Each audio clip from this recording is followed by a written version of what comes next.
Collective!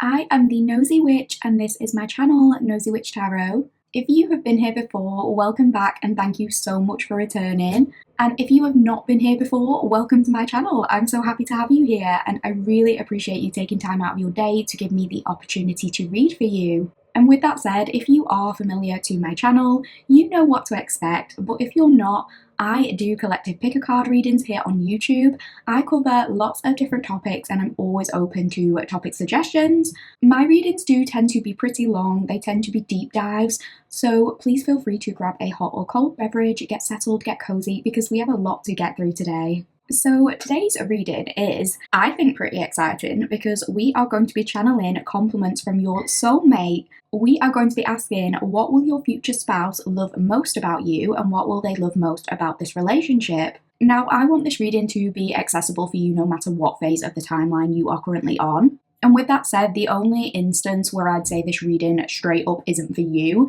is if A, you are not interested in relationships with other humans in any way, shape or form, and or B, you are not interested in being complimented in any way, shape or form. But for the rest of you, this reading is absolutely for you. So if you are single and you are hoping to meet your soulmate in the future, please interpret this as a channel message about that person, exploring what your relationship will be like with them. If you are lucky enough to have already met your soulmate and you are in an established connection with them, you can interpret this as a deep dive on your current soulmate and your current relationship. And if you are kind of in between, like maybe you have a specific person in mind, like a crush or somebody you are talking to, if you're looking to see what that person loves most about you or will love about you when you get to know each other even more, if you want to find out how that situation might progress, you can interpret this reading to be an exploration of how things might play out in terms of that. And I also want to say, for those of you who aren't even necessarily looking for anything romantic, the reading can still be for you. I always try and emphasize that we can absolutely experience connections with platonic soulmates. So if that applies, you are very, very welcome to omit any spicy details and interpret this reading as being about a current or future person who is your platonic soulmate, or just someone who is or will be very, very important to you.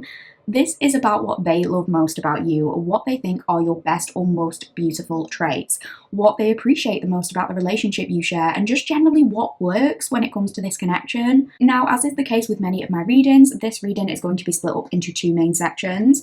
I will pop the names of every single oracle and tarot deck I use in the description box below, by the way. But yeah, we are going to start by looking at a selection of oracle cards, and I would recommend using the oracle cards as an energy check and for confirmation you have chosen the right pile.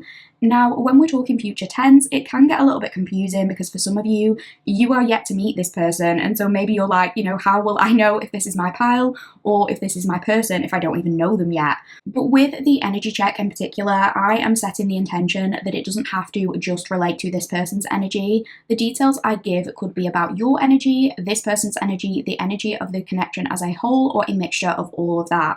So if you identify some aspect of yourself within that oracle reading, that's how you'll know the pile is for you, even if not all the details resonate. And I want to say yet because some of them are only going to resonate when you're actually in this relationship. And for those of you where you do know this person or you're already in this connection, it should hopefully be a little bit easier to identify your pile. But don't be alarmed if not every single detail hits home for you, because I would never expect it to in a collective reading. Always just take what's for you and leave the rest for somebody else. You do not have to accept anything as your story if it simply isn't. If most of the details are sounding good to you, but there's just one or two messages that don't fit, that just means that those particular messages are for another person who chose the same pile as you, and that's okay. It can still be your pile. Just claim the things you resonate with and always leave the rest for that other person. On the other hand, if you are listening and you are like, this doesn't sound like me or a person I would ever be with, this doesn't sound like a relationship I could envision myself being in, then always listen to your own intuition. You are always welcome to go back and choose a different pile. You are also very welcome to choose more than one if more than one is calling to you. And I know some people might find that strange for a future spouse reading, because I think most of us go into marriage or serious commitments hoping that we're only going to be doing it once. And of course, it's important to take those commitments seriously, and I commend anyone who has that attitude, but also life happens. Sometimes we go into a commitment with the best intentions and for whatever reason it doesn't work out. But more so than that, I want you guys to be open-minded and to know that you have agency and you have options. So if you're single but you're open to dating and there's a couple of people you like, each pal could be a reflection of what life could look like on multiple timelines in those different connections. Because nothing ever has to be set in stone. You can go in whichever direction you desire. I'm also a firm believer in the idea that we can have multiple soulmates throughout our lives. So if you're open to options when it comes to dating, maybe you're curious as to which relationship will best support you aligning with the highest version of yourself, that's okay. Maybe one pal represents a romantic soulmate and another pal represents a platonic soulmate. Perhaps one pile is confirmation of a previous soulmate connection and another pile is confirmation of a current or a future one. You get the point. I'm just highlighting that these readings can be whatever you need them to be. The most important thing to me is that you feel empowered to make choices that are in your best interest and you come out of these readings feeling understood but also hopeful towards your future possibilities, whatever they may be. So I think I probably over-explained myself into oblivion there, as I always do. And that's on having a yappy Sagittarius Mercury. But to sum it up, use this reading however you like. I'm just happy that you're here and you're listening. That said, use your own discernment. If something's not for you, it's not for you, and that's okay. There are plenty of readings and readers out here for you. I hope I am for you, but if I'm not, that's okay. I won't be for everyone, but I appreciate you having listened regardless. If on the tiny off chance though that you do think I'm alright and you want to see more of this, then please take a moment out of your day to like the video, to leave me a comment and to sub if you haven't done so already. I know that you are nagged to do those things day in, day out by YouTubers and that it gets really annoying. I am a consumer as well as a creator, so I know it's easy to skip doing those things, but I'm still a very, very tiny channel and those things are my bread and butter. They mean the absolute world to me. And even if you think your comment isn't going to make a difference, I'm telling you it is. Because when you are a teeny creator, it's really easy to feel like nobody is listening or that you're not helping anyone. And sometimes we could all just do with that verbal hug. So even just letting me know which pal you picked is an amazing way of showing your support. When you let me know specifically what resonated, that blows my mind. I love that. But I appreciate not everyone feels comfortable sharing those things, and that's okay. But I really do promise you, I notice every single like, comment, share, and sub. I never ever take it for granted. And when you just pop by and say hey, it really does make my day. So thank you so much for all of you who do any of that stuff. And if you don't have the physical or emotional capacity to do any of those things right now, I still just want to thank you for listening. I am eternally grateful and I'm sending so much love to you all. Thank you so much for sharing your beautiful energy with me. And with that said, let's introduce the pals today. So here we have got pal 1 with the Great Outdoors Tarot and the window sticker. Here we have pal 2 with the Hedgehog Tarot and the ice cream cone sticker. Here we have pal 3 with the Dog Tarot and the Moon Shelf sticker. Here we have pal 4 with the Midnight City Tarot and the Flower sticker. And here we have pal 5 with the Trash Panda Tarot and the Snake sticker. Once you have chosen your pile or piles, please head to the pinned comment or the description box below. Timestamps will be listed there for you and they will take you to the start of your chosen reading. I hope you enjoy this one and I will see you at the start of your chosen reading. Hi Pal 1 Collective, welcome to your reading. If you chose the Great Outdoors Tarot and you chose the window sticker, you are in the correct place. Welcome to your reading, friends. If you would like a full breakdown of what this reading will entail, then please check out my introduction. I go through absolutely everything there. I'm trying to not repeat myself 2,000 times because I always repeat myself unnecessarily. So I'm just going to say that if you have any questions about whether this reading is for you or how to know whether a pal is for you, I have talked about that extensively, or way too extensively in the intro. I will also try and include some details in the pinned comment for your reference. If you want to give that a quick glance, go right ahead. But the one thing I did say confidently in my intro, which I will also say here, is that the only instance where this reading probably isn't for you is if A, you are not interested in connecting with other human beings in any capacity, romantic or platonic, or B, you are not interested in being complimented in any capacity. But if you do enjoy A, being hyped up and reminded why you are the best, and or B, you are open to connecting or maintaining a connection with other quality human beings on some level, I think you can get something from this reading. So whether or not you have met your person or not, It doesn't matter. This can be about a past, present, or future situation. We are all on different timelines. But for this reading today, we're getting some channeled compliments from your future spouse or a future soulmate, or current if that applies. And we are asking what this person loves or will absolutely love and adore about you, what they think are your best or most beautiful traits, what they're going to appreciate most about the relationship that you share, and just what works or will work when it comes to this connection. So as always, it's a collective reading. Not every detail or example will resonate. Please take what's for you and leave the rest for somebody else. Please don't forget to like, comment, share, and subscribe. It is the best and easiest way to support me and this channel. And on a personal level, I just enjoy hearing from you guys. So please consider doing one of those things if you get time.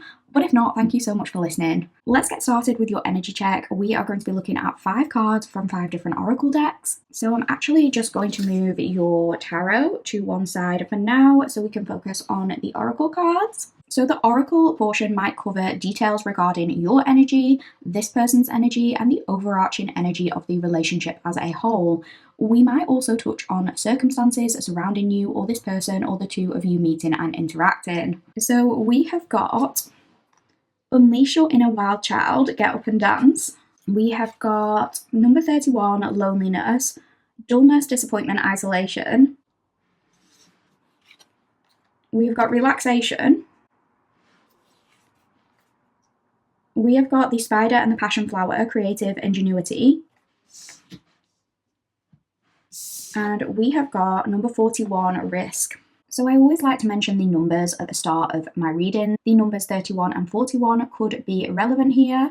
The numbers 4 and 5 could also be significant. This could be a date, an age gap, a life path, or a synchronicity you are seeing a lot of. I'm actually just going to briefly read from the guidebooks for this Risk card from the Urban Crow Oracle and for the Spider and Passion Flower card from the Woodland Wardens, just to give you a kind of overall picture and an overall introduction in terms of this energy. Okay, so the guidebook for the Risk card, this is the Urban Crow Oracle, and it says the clams on the rock presented an interesting opportunity for the daring crow. Despite the raging waves that threatened to pull the crow into the water, the bird held its position long enough to grab a piece of clam meat. You may need to assess if the reward is worth the risk, and if it is, now may be the time to take a chance on something you desire. Risk brings to your awareness an opportunity that others might forgo out of fear. As a result, you may discover there is less competition, opening the doors for you to succeed more easily. And the Spider and Passion Flower Creative Ingenuity card says, spiders represent a balance of light and dark. Cunning yet patient, they spin intricate webs that are both beautiful and deadly. The passion flower is a vining flower that has come to symbolize faith. It was named by 16th century missionaries who associated the plant with the Passion of Christ. Its filaments represented the crown of thorns, its 10 petals, the 10 faithful apostles, and so on. Upright, you can solve your problems unconventionally and with cleverness. You need only exercise patience in order to fully appreciate the results of your labor. Reverse, stagnation, to overcome a creative block, try to be like the spider, innovative and adept. Have faith that your quiet efforts will pay off in the end. How can I overcome an obstacle using my talents? When have I solved a problem using my ingenuity in the past? Okay, I'm getting a couple of phrases coming through for this particular pile. Specifically, I'm hearing the phrase, I was alone before I met you, or I used to feel alone before I met you. And I'm also hearing with the Risk card, I would risk it all for you. I think both of you are going to know this is the one. I'm hearing the phrase locked in. I'm not saying that it has to be love at first sight. For some of you, it could be, like you could feel that strong intensity, but it's more this overpowering feeling of like, where have you been all my life? I never thought I'd find somebody who is like me, or who understands me, or who wants the same things as me. Maybe some of you have felt lonely or misunderstood, or like you have to put on a front to some degree in certain connections. Some of you could have lost faith in the idea of love. Again, this could be you or this person, or it could be both of you. For a lot of you in this pile, I'm getting like it's both of you. And at the time of your meeting, it might feel as though a risk needs to be taken. And this could be that there is a feeling of there being a physical or external barrier, and it would be a risk to overcome this. Or it could be more of a mindset thing. And it doesn't have to be this specific example, but when I think of risky, I sometimes think about like online dating and safety and things like that. I mean, the same applies to all genders. I don't want this to be a gendered thing, but I know, particularly as women, if we are meeting up with people, we have to be extra cautious and vigilant sometimes when it comes to our safety. And when we haven't met someone yet, sometimes we do have to weigh up the risks of that. Or it could just be risky, as in, like, someone here feels like they've had their heart broken in the past, and falling for somebody else feels like this huge risk. Somebody here at the time of you guys meeting could be questioning, like, am I ready for this? Am I ready to put my heart out there like this because it's gone badly in the past? It could be somebody feeling like it's a risk in terms of, can they summon up enough confidence to initiate something? Or somebody could feel like they need to uproot their life in order to be together fully. Someone here could feel like taking a chance and shooting their shot might lead to them getting rejected. You or this person, or both of you, could have been in connections in the past that actually made you feel more lonely than being single made you feel. Particularly with this loneliness card, I'm just looking at this lady on the card, and where she is, it looks like she's in a hospital room. So that could be significant for somebody here. It could be that, like, you or this person, you were kind of left on your own at the worst point in your life. Like, maybe you were literally alone at one stage in a hospital room and you were left alone to deal with an illness, or maybe you were dealing with having a child by yourself, or with postpartum or something like that.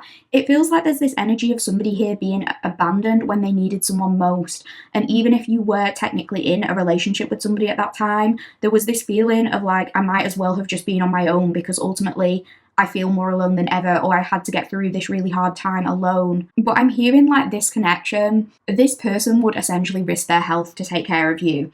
And I don't mean that anyone should risk their health in a way that is actually going to cause them significant harm. But I mean, like, if you were to say to this person, oh, don't come over, I'm sick, I'm snotty, I don't look good, this is the kind of person who is going to be like, I don't care. Even if you're sneezing all over the place and coughing your lungs up next to me, I still think you look beautiful and I still want to be next to you. I feel like this connection will be the literal definition of in sickness and in health. I don't know why, but the open window sticker as well, and the overall vibe that I'm getting from these cards, it's making me think of Nosferatu. I went to see that recently, so I don't know if that is significant to anyone here, but it's making me think of somebody, like, praying that they will eventually find this connection. It's like both of you on opposite sides of the world or on opposite ends of the country. You're in your respective bedrooms praying that you will meet somebody like this, and then when you encounter each other, there's this feeling of, like, oh my gosh, like, you are the person that I've been looking for, you are the person that I've been praying for, especially, you know, if you were ever in connections that made you feel quite alone. And I think this is indicating if in the past you have ever dealt with anyone who was either very immature or very selfish, this person will be the opposite of that. Like, this person will be by your side no matter what. One example that's popping into my head, let's say you have a person asking you to come over and you're like, you know, I'd love to spend time with you, but I'm not feeling like leaving my house. I'm on my period and I've got bad cramps and I look a mess and I'm craving chocolate. Somebody who is not worth your time is going to be like, ew, okay, text me when you're off your period then. Because they're only looking at what they can gain from seeing you. And if intimacy has been taken off the table, they're no longer interested until you can give them what they want. But the person who is actually worth a second of your time is going to be like, I just want to spend time with you. So if you want that, I'm going to come over. I'll bring the chocolate, I'll bring the blankets, I'll buy you some painkillers on the way. And I just want to state here, like, that is the bare minimum you deserve, pile one. And this person also knows this. They're not trying to be thanked for this. This is just the way they're going to naturally show up in this connection. And obviously I realize I'm talking about the way they treat you, but I think this is going to be the case for the way both of you treat each other. You are going to feel like it's the best thing in the world to actually meet someone who is on your level and willing to show up for you. Maybe prior to this, you just hadn't found a connection that was more desirable than your solitude. And I think this connection will make you feel more confident that there are good things out there worth pursuing. Like, you and this person will be capable of loving each other on your very worst days. And the thing is, you're not going to be frightened that showing a certain side of yourself will put the other person off, because there's going to be this awareness that you guys share this kind of love that runs so much deeper than that. And that could be a really refreshing change of pace for you. If you've dealt with feeling in the past like showing a certain authentic side of yourself would mean that you're no longer wanted or desired. This example doesn't have to apply, but if you're a woman, if you had relationships when you were younger where you were like, I can't take my makeup off in front of this person, this relationship is you feeling okay being exposed or being barefaced, literally, but also in terms of your self-expression, in terms of the emotions you lay bare or the conversations that you and this person have. You are going to feel so safe not hiding anything and being comfortable knowing that the two of you can fully be yourself together in a way you haven't been able to in previous connections. Another example I'm getting, and I feel like this one is gender non-specific, but if you've ever stayed over at a romantic partner's house and you felt like you have to hold in your farts for the entire night, and the next day you're going home with a sore, bloated stomach and you can't wait to just get to the toilet in your own home. This is someone who, from the off, you're not going to feel that way around them. You're going to feel completely comfortable, kind of showing your human side with this person. I'm not saying that you're going to be farting non-stop in their face or something. I just mean if one slips out, so be it. You're not going to beat yourself up over it. I don't know where I'm getting that. The outdoors could be significant to this connection. Somebody here could enjoy nature, hikes, walks. Somebody here likes to recharge in that way. Both of you could kind of get hot quite easily. Maybe you keep the window open a lot in your home. Both of you could share a passion for visiting certain countries. I'm getting that in this connection, there's going to be a lot of relaxation. So this could include a lot of indoor dates. It's giving me a sort of candles, wine, cooking, cuddling up under blankets, spending all day in each other's company, spending all day in bed. And how you'll know who this is, the conversation with this person is going to flow really, really naturally.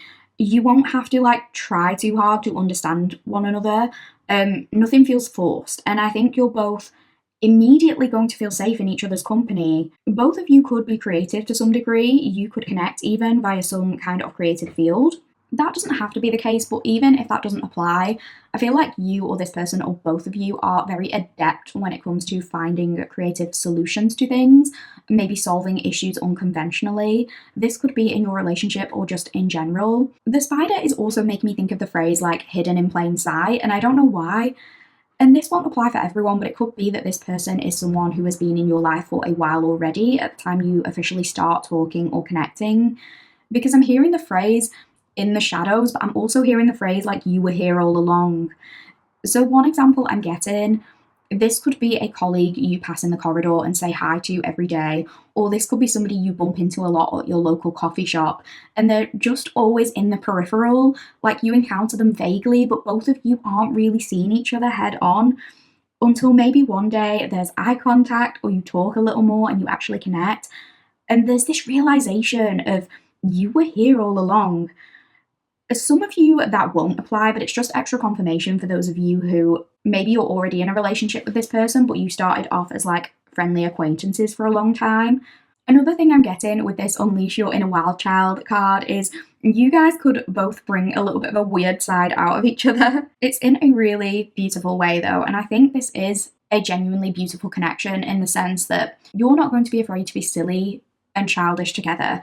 I think there's going to be a lot of fun and laughing and goofiness in this connection because both of you will feel so unafraid to be yourselves. It could be that if one of you is slightly more extroverted and the other is slightly more introverted, but you both kind of share the same interests or this slight unconventionality in some way, it could be that one of you brings the more wild or confident side out of the other. It could be that one of you is come on, let's take a risk, let's do XYZ, and the other person, maybe they previously wouldn't have taken that leap to do whatever that is alone.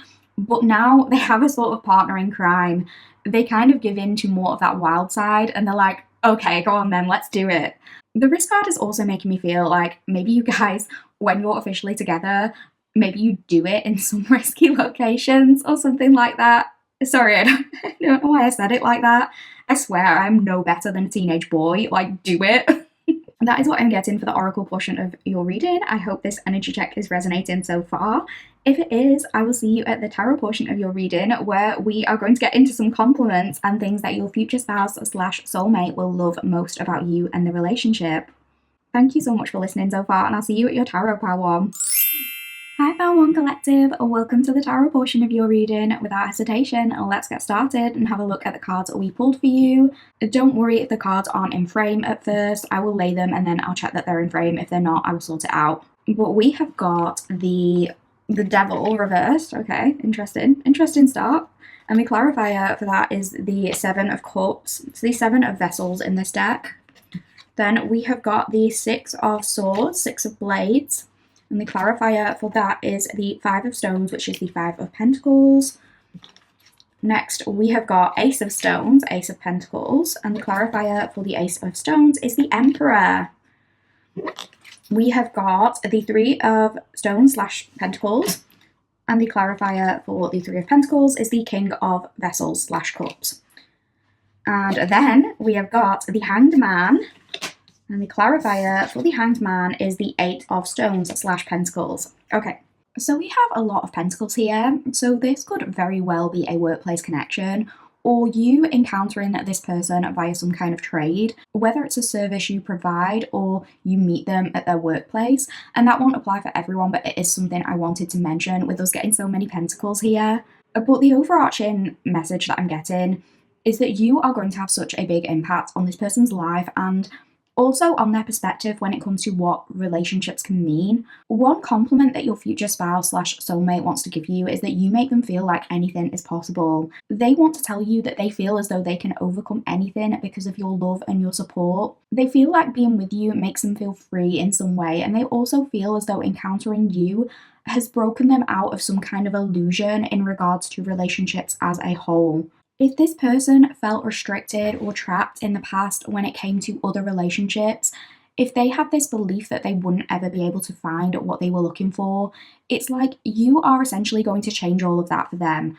If this is someone who never thought they would find a person who is worthwhile pursuing or who matches their energy, or if they thought that all relationships would lead to hurt, for example, like if they've been in toxic or controlling or damaging relationships in the past, connecting with you changes all of that for this person.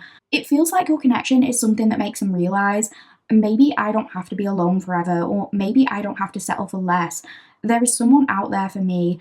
And I feel as though that they feel like when you and them are teamed up, there are endless possibilities in terms of what you can achieve together.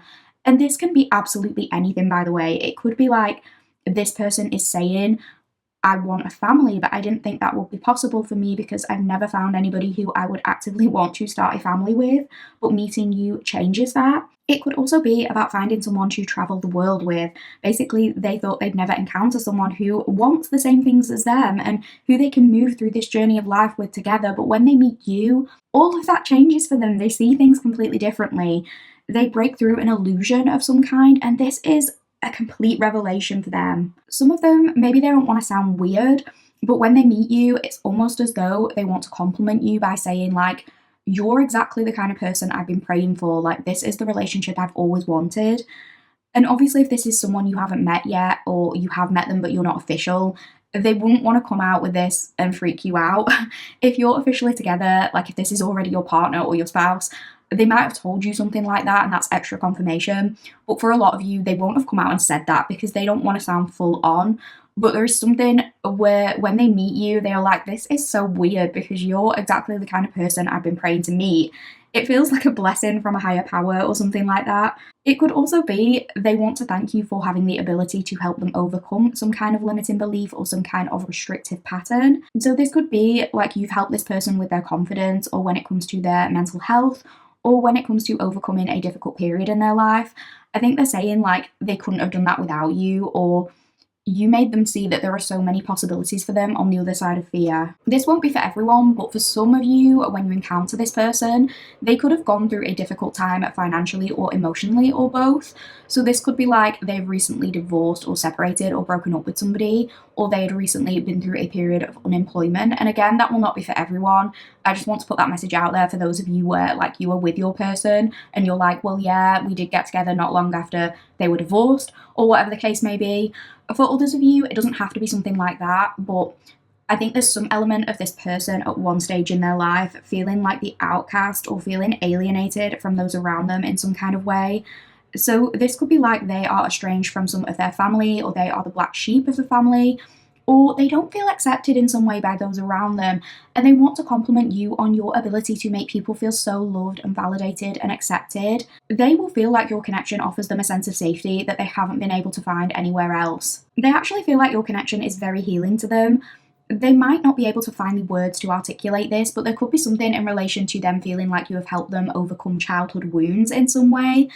And listen, I do just want to reiterate that it is not your responsibility to heal anyone else, for one. Ultimately, if we need to heal, we need to do the work ourselves. And a lot of that stuff we do have to work through independently before we enter a relationship, because we have to be in the right place to accept love. So this isn't me trying to say like, oh, you fixed this person, made them better.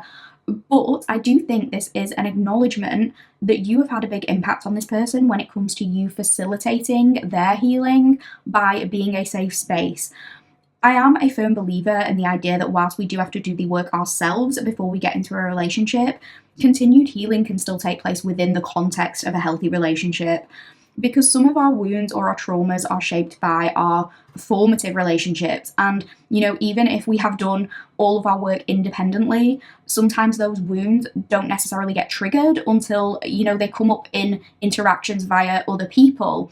So sometimes we don't always know we are harboring that wound until we're already in a connection with somebody and that issue arises and our coping mechanisms are then put to the test. And this, I think, applies for both of you. If you're resonating with any of this being part of your story, I feel like this is going to be a connection where you both grow together and overcome some of your difficulties in a really, really safe and beautiful way. I think this person wants you to know that they have never encountered someone they feel so safe and secure with.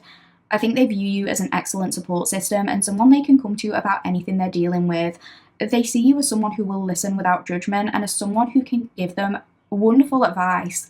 It seems like for a lot of you, this is someone who felt for so long like they were ostracized or alienated in some way, and encountering you has made them relieved that there is someone out there who is for them and someone who understands them on a deeper level. For some of you, it might not be as deep as them feeling like they've been shunned from society or whatever. For some of you, this is just saying like they appreciate that you offer them relief and support and that you're the greatest person to come home to at the end of the day and to relax with. Because if they spend their entire workday having to put on like a professional mask, it's like they can get through any hardship that the day throws at them because they know that they get to come home to you and that you guys are just going to get to hang out and be weird and have so much fun together. Yeah, with the Ace of Pentacles, this person wants to compliment you by saying like, okay, but why are you literally the person I've been dreaming of my entire life? You're essentially their manifestation pile one. And again, they might not tell you this, but for some of you, it literally feels like when they were a lost, lonely little kid, they wrote a letter to God or the universe or whatever, and they said, I just want to meet someone like this. And they wrote down all these traits about the person they'd eventually want to marry or to be with. And then throughout their life, maybe the reality never matched those dreams, and they kind of became disenchanted with the idea of love. But then when they meet you, they're like, this is literally the person that I asked for all those years ago, the person I thought I would never meet. Pal one is everything I've been wanting. And it just feels like this thing of like, they're saying you're the whole package. I keep wanting to say that. So it feels like you're their everything in a way. I keep wanting to say their type on paper. So maybe Love Island is significant to some of you. But that's literally it. Like, you're their type to a T. They don't want to change anything. So it's in terms of looks, personality, values, dress sense, how you carry yourself, how you talk. They want you to know that there's absolutely nothing that they would change. Like, you know how sometimes dating someone can be about weighing up the pros and the cons? Like, we have our huge deal breakers or qualities we want, but sometimes it's kind of a negotiation with ourselves. Like, you might say, well, they're not my typical type, but I want to give them a chance because they have all these great qualities or whatever. Well, this person doesn't feel that way about you. It is literally like when they were a kid, they built their dream person in Create a Sim and they added all these traits, and then years later, when they'd all but lost hope on finding anything like that, you just landed in their vicinity and they were like, oh, there they are. Like, this is the person who has just got everything. They've got it all. And maybe for the first time in a long time, that made them feel motivated because realizing that people like you exist gets them excited. They're like, maybe what I've been dreaming of isn't so far off. Maybe I can have the things I want. And so they kind of want to compliment you on your ability to inspire them in that way. I feel like this person wants to be the very best version of themselves they can be when they're with you. It's like you've reawakened something within them, and something about encountering you kind of shines a light on their own potential, and it makes them want to do better.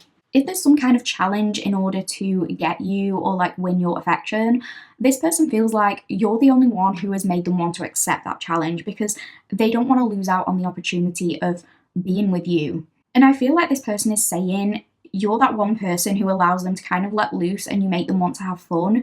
You bring a really fun side out of them. You make them feel like they can be less rigid and also that they can be safe expressing their emotions. Maybe some of them throughout their lives have been discouraged from doing that, but you make them feel safe expressing things and being more vulnerable. They like that you have high expectations, but you're also not domineering with it. It's like you have high expectations because you know what to offer in return.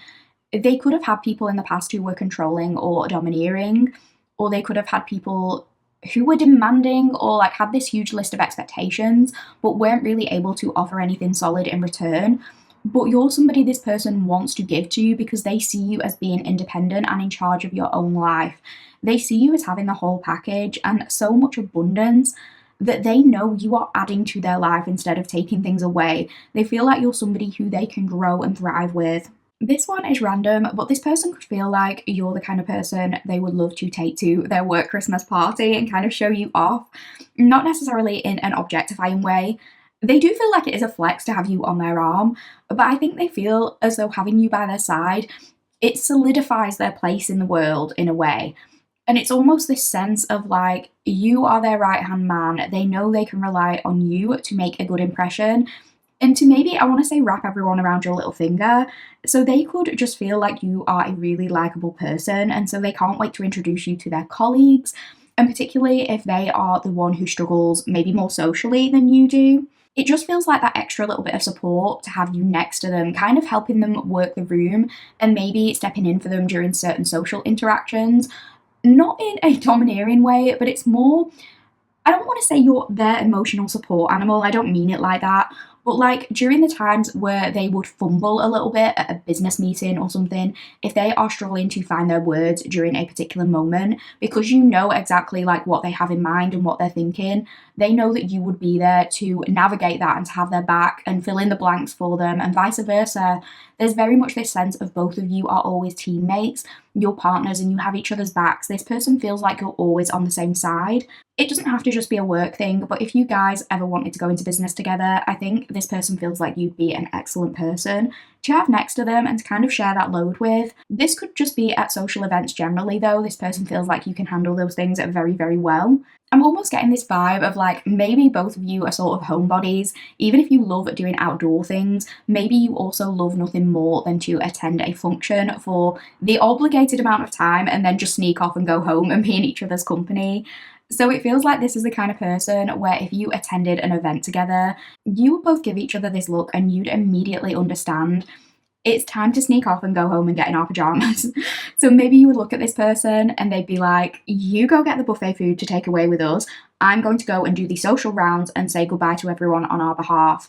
But you don't even have to say that. It's like a look and you know what the other is thinking. So you are like these partners in crime and you both have each other's backs. You're both on the same page. And they just feel as though you motivate them to keep going. You're both able to see each other through difficult times and come out of the other side much better for it. Maybe they're going to feel like this is the most emotionally mature relationship they've ever had. They want to compliment you on your compassion, on your loyalty, on your dedication, and your generosity too. They love how easy it is to just be affectionate and open with you. They love that you always have the best advice to give. And no matter what kind of problem they come to you with, you are always understanding and you're easygoing. And they love the fact that you are always capable of remaining calm and giving a diplomatic perspective. They could really appreciate that you're tolerant of other people and that you make them see new perspectives. If you guys do have a family together or that's something you want in the future, I think they love seeing you interact with that family. They love how family orientated and devoted you are to the family you guys share or will share together. I think one of the things they love most about this relationship is that it always feels like you're on the same page. It doesn't seem like a relationship where you guys are always arguing or you're always disagreeing over how to raise the kids or what household rules to implement. If you have kids in the future or anything like that, it's not like the kids are being passed back and forth with, oh, I don't know, go and ask your dad, and maybe mum says no, but dad says yes. Like, genders are irrelevant here, this is just an example. But it's not that, it's like everyone knows the rules and you're both this united front. So there's consistency in this relationship. Everyone understands each other and they understand how things operate. And I think this person really appreciates that because maybe they've never experienced that before. Yeah, I feel like with you, this person feels as though they just don't have to force anything. Maybe with their previous relationships, it's felt like a struggle to make things work or to be on the same page with somebody. But here, everything just flows very naturally.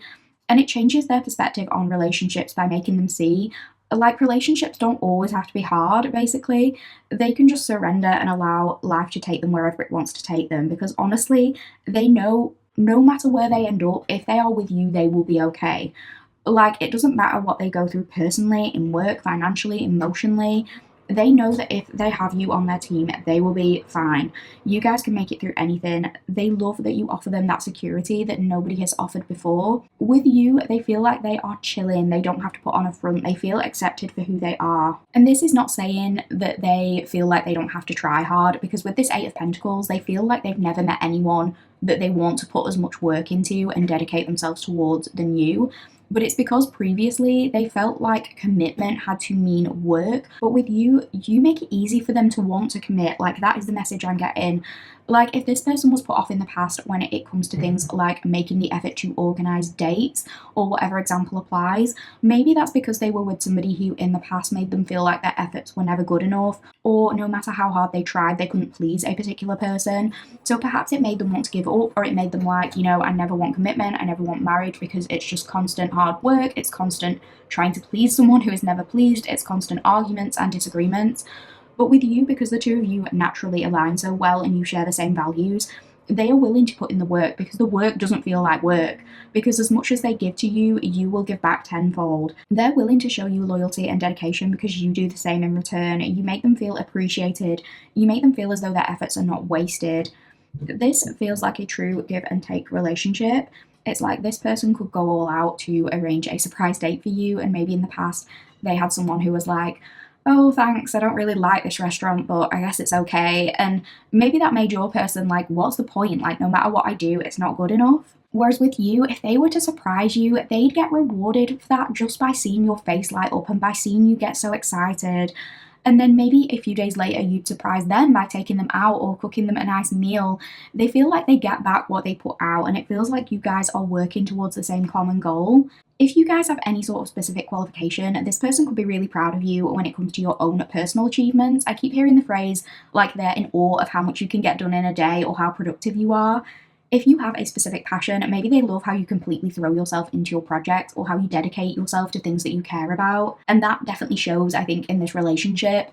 They could feel like you've done incredibly well when it comes to just working on your own business, if that applies. And maybe this is somebody who truly supports your career goals and they want you to do well. They're amazed by what you've managed to achieve throughout your life. That is what I'm getting for the tarot portion of your reading, Pile 1. I really, really hope you enjoyed this reading. If you did like the reading, please like the video, please comment. Please don't forget to subscribe if you haven't done so already. All of that would mean the world to me and I would just appreciate it so, so much. Thank you for listening. Take care and I'll see you in the next one, Pile 1. Hi Pile 2 Collective, welcome to your reading. If you chose the Hedgehog Tarot and you chose the ice cream sticker, you are in the correct place. Welcome to your reading, friends. If you would like a full breakdown of what this reading will entail, then please check out my introduction. I go through absolutely everything there. I am trying not to repeat myself 2,000 times because I always repeat myself unnecessarily. So I'm just going to say that if you have any questions about whether this reading is for you or how to know whether a pile is for you, I have talked about that extensively, way too extensively in the intro. I will also cover some of those points in my pinned comment, so if you want to give that a quick glance, go right ahead. But the one thing I did confidently say in my intro, which I will say here, is that the only instance where this reading probably isn't for you is if A, you are not interested in connecting with other human beings in any capacity, romantic or platonic, or B, you are not interested in being complimented in any capacity. But if you do enjoy A, being hyped up and reminded why you are the best, and or B, you are open to connecting or maintaining a connection with other quality human beings on some level, I think you can get something from this reading. So whether or not you have met your person, it doesn't matter. This can be about a past, present or future situation. We are all on different timelines. But for the reading today, we're getting some channeled compliments from your future spouse or a future soulmate or current soulmate if that applies. And we are asking what this person loves or will absolutely love and adore about you, what they think are your best or most beautiful traits, what they're going to appreciate most about the relationship that you share, and just what works or what will work when it comes to this connection. So as always, it's a collective reading and not every detail or example will resonate. Please take what's for you and leave the rest for somebody else. Please don't forget to like, comment, share and subscribe. It is the best and easiest way to support me and support this channel. And on a personal level, I just really enjoy hearing from you guys. So please consider doing one of those things if you get time. but if not, thank you so much for listening anyway. Now let's get started with your energy check. We are actually going to be looking at 5 oracle cards from 5 different decks. So I'm just going to move your tarot cards to one side for now so we can focus on these oracle cards in front of us. So this energy check might include details regarding your energy, this person's energy, and the overarching energy of the relationship as a whole. We might also be touching on circumstances surrounding you or this person, or the two of you meeting and interacting. So to start off, we have got surround yourself with your soul tribe. We have got libation, donation, pray, religion, number 58. We have got autumn. We have got the beaver and birch, home. And we have got number 46, soar. So these do not have to apply, but I do like to mention the numbers briefly. So we have numbers 58 and 46. Those could be significant, as could the numbers 13 or 10 or 4 and 1. This could be in terms of a date, an age gap, an angel number you are seeing a lot of, a number of days, weeks or months, a life path. It could just be relevant in some way, although that does not have to be the case. And I'm going to kind of introduce the energy for these readings today by reading from the guidebooks, from the Woodland Warden's Oracle and also from the Urban Crow Oracle. Okay, so number 46, soar. Have the confidence to fly, get up, open your wings and feel the supportive wind carry you to your destination. There are no obstacles in your way. Now is the time to move. Conjure up your courage and take action. Soar brings a rush of energy and an open channel to receive the information needed to progress quickly with confidence towards your goal. It is in this space that blocks are removed and events flow beautifully as you sail on to success. And for the Woodland Wardens, we have beaver and birch, home. The beaver works hard to build the lodge where it raises its young. Using twigs, grasses, rocks and mud, it constructs a safe environment for its family as well as a natural habitat for migrating birds. Birch trees symbolise new beginnings and they seldom grow alone. In medieval Europe, they were used as maypoles in pagan celebrations of midsummer because their wood was thought to protect the young and ward off evil spirits. It was often used to build cradles. Upright, now is a time to focus on nesting, homesteading and settling down. Decorate and tend to your environment in a way that supports a feeling of home.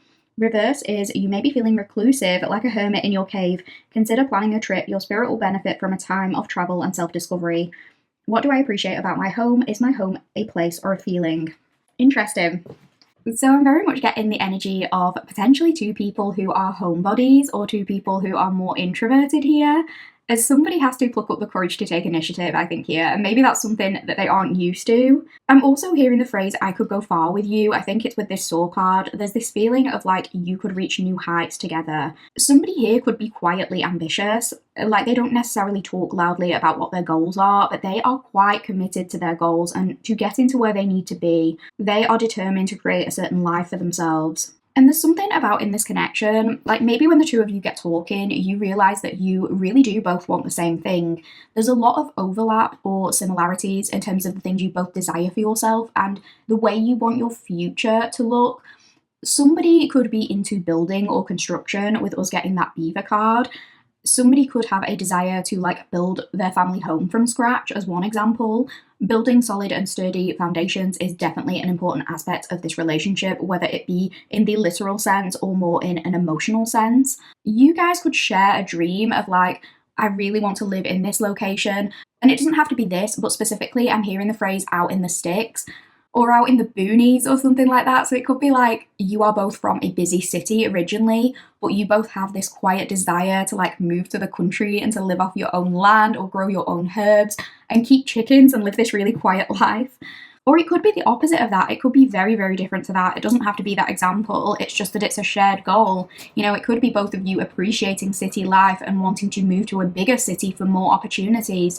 It's just something about you having a common goal or vision. But maybe when you first encounter this person, there's a sense of like, oh, I won't expect you to have this same vision as me, but there's more to you than meets the eye. It's something like that. And it could just be like how you want your home or your family life to look. Like maybe there's some mutual desire to have a certain amount of kids or to not have kids and go traveling around the world in a camper van. It could even be like someone in this partnership really wants to be the provider, or someone in this partnership really wants to be a stay-at-home parent, and maybe that's unexpected for some reason. Like if this person, for example, has a desire to be a provider, maybe you're thinking, oh, I wouldn't have expected that from you. I didn't know you were so traditional, because maybe they are non-traditional when it comes to other things, but a part of their goal is to have that more traditional family setup.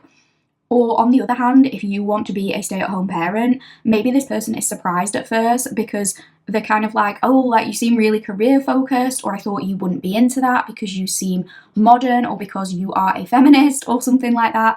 And maybe you're like, well, yeah, I am a feminist and I think feminism should be about having the choice if that choice is available to you. And I just want to reiterate, when I say traditional, it's not in a toxic way, and it's not saying that any way of living is better than another way. I gave that example because I think a lot of people misinterpret feminism as us thinking that women should go out to work, and if they stay at home, it means they are oppressed. I don't think that personally. Being a stay-at-home parent is work, it's just often unpaid work. And if one partner has the means to support the other partner in carrying out that unpaid labour, and that's what both parties want, I fully support that. And to me, if we're talking about gender norms, it doesn't matter whether it's the man or the woman staying at home, or whether it's an LGBTQ plus relationship with one person staying at home and the other working. And also, if both parties decide they want to go out and work, that's fine too. I think people should do whatever they want if they're able to, so this isn't like a commentary on that. Now, there is a caveat to that, like if one person chooses to be a stay-at-home parent, I would always suggest having a serious conversation about finances before going into that. And also ensuring that both parties have access to those resources and that everyone is covered illegally in the event that the relationship ends or isn't able to work anymore for whatever reason. I think everyone should make sure they are protected in that way. But this, what we're talking about now, it's not really about that. It's more like maybe this relationship is two people who make assumptions about each other initially, but then they come to find like, oh, we actually have similar desires here. In whatever way that applies, it doesn't even have to be that you are traditional. That example just sprung to mind because it made me think of someone saying, well, actually what I've always wanted is to go and live out in the country and be a stay-at-home parent. And the other person may be saying like, that's what I've always wanted to do, but I wouldn't have expected that you have those desires deep down. But I think it brings you guys closer together and it solidifies your bond because you are both hoping for the same things out of life in whichever way that applies. It doesn't have to be that you're traditional. I am getting a little bit of overlap with Pal 1 in the sense that you are both very much focused on cultivating safety and security within your home life. It could be that one or both of you didn't experience that safety or security growing up or in previous relationships. So it's something you're really focused on creating when it comes to your interpersonal relationships. I think both of you really value and desire harmony. And I think these cards are indicative of two people who feel right at home with one another. And going back to some of those similar messages in Pal 1, it's giving me this sense of the more you converse, the more easily it flows, the more you realise we are very much on the same page here. I also feel like this could be indicating that when you guys move in together, you are going to settle into a solid routine really, really easily. Things are just going to work. You are going to feel happy and content and right at home with one another. The season of autumn could be significant to this connection generally.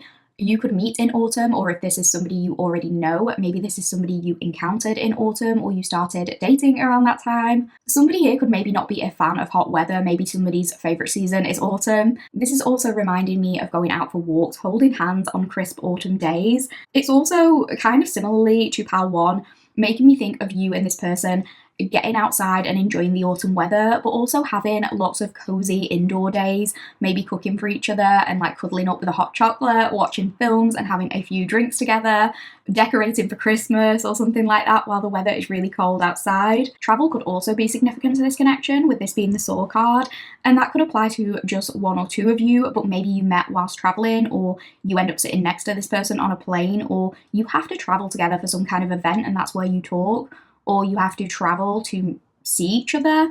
Maybe traveling the world and visiting different countries is just important to both of you, and that's something you want to do together. There could be a shared interest in exploring different cultures. But these cards are also making me think of maybe a little bit of shyness or a little bit of bashfulness too on somebody's part. You know, because autumn is often referred to as fall, and I'm hearing the phrase fall back. So maybe this is somebody who usually falls back when it comes to dating, but there's something with you where they feel like they just have to pursue you. So they have to get the courage to go after that.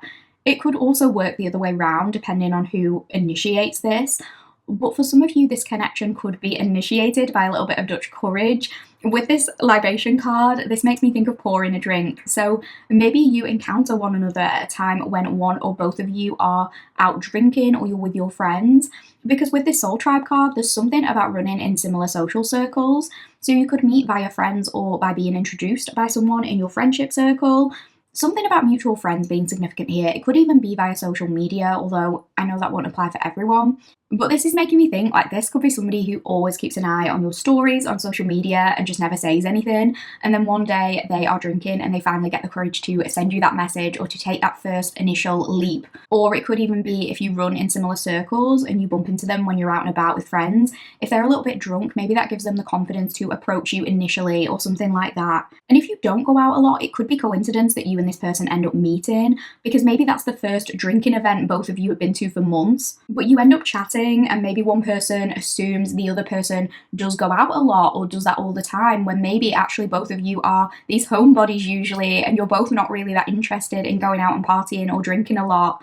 Maybe both of you are actually looking to settle down, but you don't know that about each other until you talk a little bit more and you connect over these shared aspirations. This could also indicate for some of you, like this was meant to start off as something casual or a fun flirtation over drinks, but then it turns into something more because both of you feel so at home with one another. This soul tribe card makes me feel like you immediately sense one another as like, I want to say there's immediate kinship, and it doesn't have to be romantic, but there's definitely a solid basis for you becoming the very best of friends before you are even lovers. Because it could be like you're introduced to this person a couple of times through mutual friends, as one example, and even if you haven't talked to them much at that point and there are no romantic feelings blossoming, there could be this feeling of, you know, this person is cool, like this person is one of us. And even if that's not the case, this could be indicating that this person feels as though, you know, Pal 2 is someone I could introduce to my friends. In fact, I've got to introduce Pal 2 to my friends because my friends will love them. It's like when you guys start connecting, maybe they say, oh my god, you're gonna love Pal 2, they are just like us. Maybe it's this shared sense of humour and just this overall sense of like, this is my kind of person, this is my cup of tea. There are some things about this person that are going to surprise you, but I think from the off, there's at the very least friendship or this feeling of, invite this person to hang, they seem cool, they seem like somebody I could get along with. Libation could also indicate that someone's religion or spiritual practice is really important to them. It could just be one person in the connection, but for a few of you, it might be like both of you share this perhaps tradition that we mentioned. Like maybe if you are a Christian, let's say, as one example, when you meet this person, maybe you don't expect them to also be a Christian, but then you find out that going to a church once a week or studying their Bible is really, really important to them. Or maybe you find out you grew up attending the same church and it's a practice that both of you want to maintain. So maybe this is you saying to them, like, oh, I didn't think you were the kind of person to go to church every week, or the other way round, and it's sort of this pleasant surprise. Or it could be the complete opposite way round, like even if both of you grew up in a particularly strict or religious environment and you've since moved away from that, and you have a shared experience when it comes to breaking free from that, like escaping toxic traditions within your culture. So that could be when you meet this person, maybe you initially assume if they're from a certain culture, they're going to be this one way, but then you find out that's not actually the case and that their beliefs and how they want to live their life very much aligns with the same things that you believe. And even if it's the case of like one of you is more religious or spiritual and the other is not, let's say you're the spiritual one, maybe you are a fellow reader or you're kind of witchy or you're into astrology and crystals and energy work and all those things. Even if this person is an atheist or they don't believe the exact same things as you, it's like ultimately you connect over your shared morals regardless. So even if your religion isn't the same, the way you treat people, the things you believe are right, those things are very similar. And so you're able to bond over that. And this person is still respectful of your practices and your beliefs, even if they do not share the exact same ones. Like if, for example, you are a crystal/astrology girly, this person isn't going to be like, why are you doing that? Like, that's pointless. None of that is real. This is a person who, even if they don't believe what you believe, when you tell them like, oh, I'm going to go and do this practice, they're like, cool, I'm going to go and do XYZ, have fun. And they're going to buy you crystals and tarot cards on your birthday, even if those practices aren't for them. And that could be really, really important to you, especially if you are the spiritual one and you haven't had people be supportive of your beliefs in the past. And it can be with whatever religious or spiritual belief or practice that you hold close to your heart, or that could be the case the other way around. Like this person is more religious or spiritual and you are not.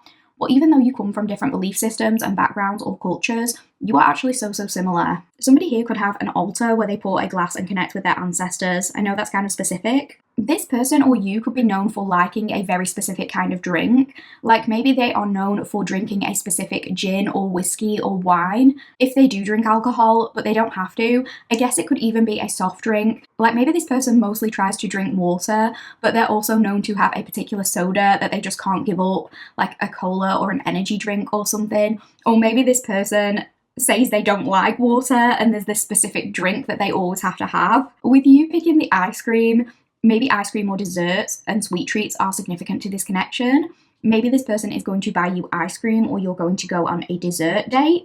Maybe this person and you just go on some really sweet dates together, or both of you feel like the other is sweet, or maybe more sweet than what you first thought. Somebody here could be into lactonic or gourmand fragrances, dessert-like fragrances. I'm smelling like warm milk and cinnamon. And there's also a very autumnal kind of fragrance, so that could be significant for somebody here. Libation can also refer to giving something or donating. That's kind of what I was getting at with the pouring a drink for the deities thing.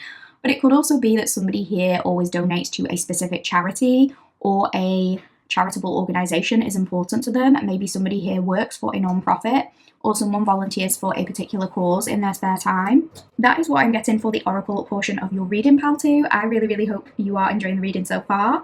We are about to move on to the tarot portion, and we are going to be diving into some compliments from your future spouse or soulmate. We are going to find out what they love most about you and what they love most about the relationship. Thank you for listening so far, and I'll see you at the tarot portion of your reading. Hi Pal 2 Collective, welcome back to the tarot portion of your reading. Without hesitation, let's get started and have a look at the cards we pulled for you.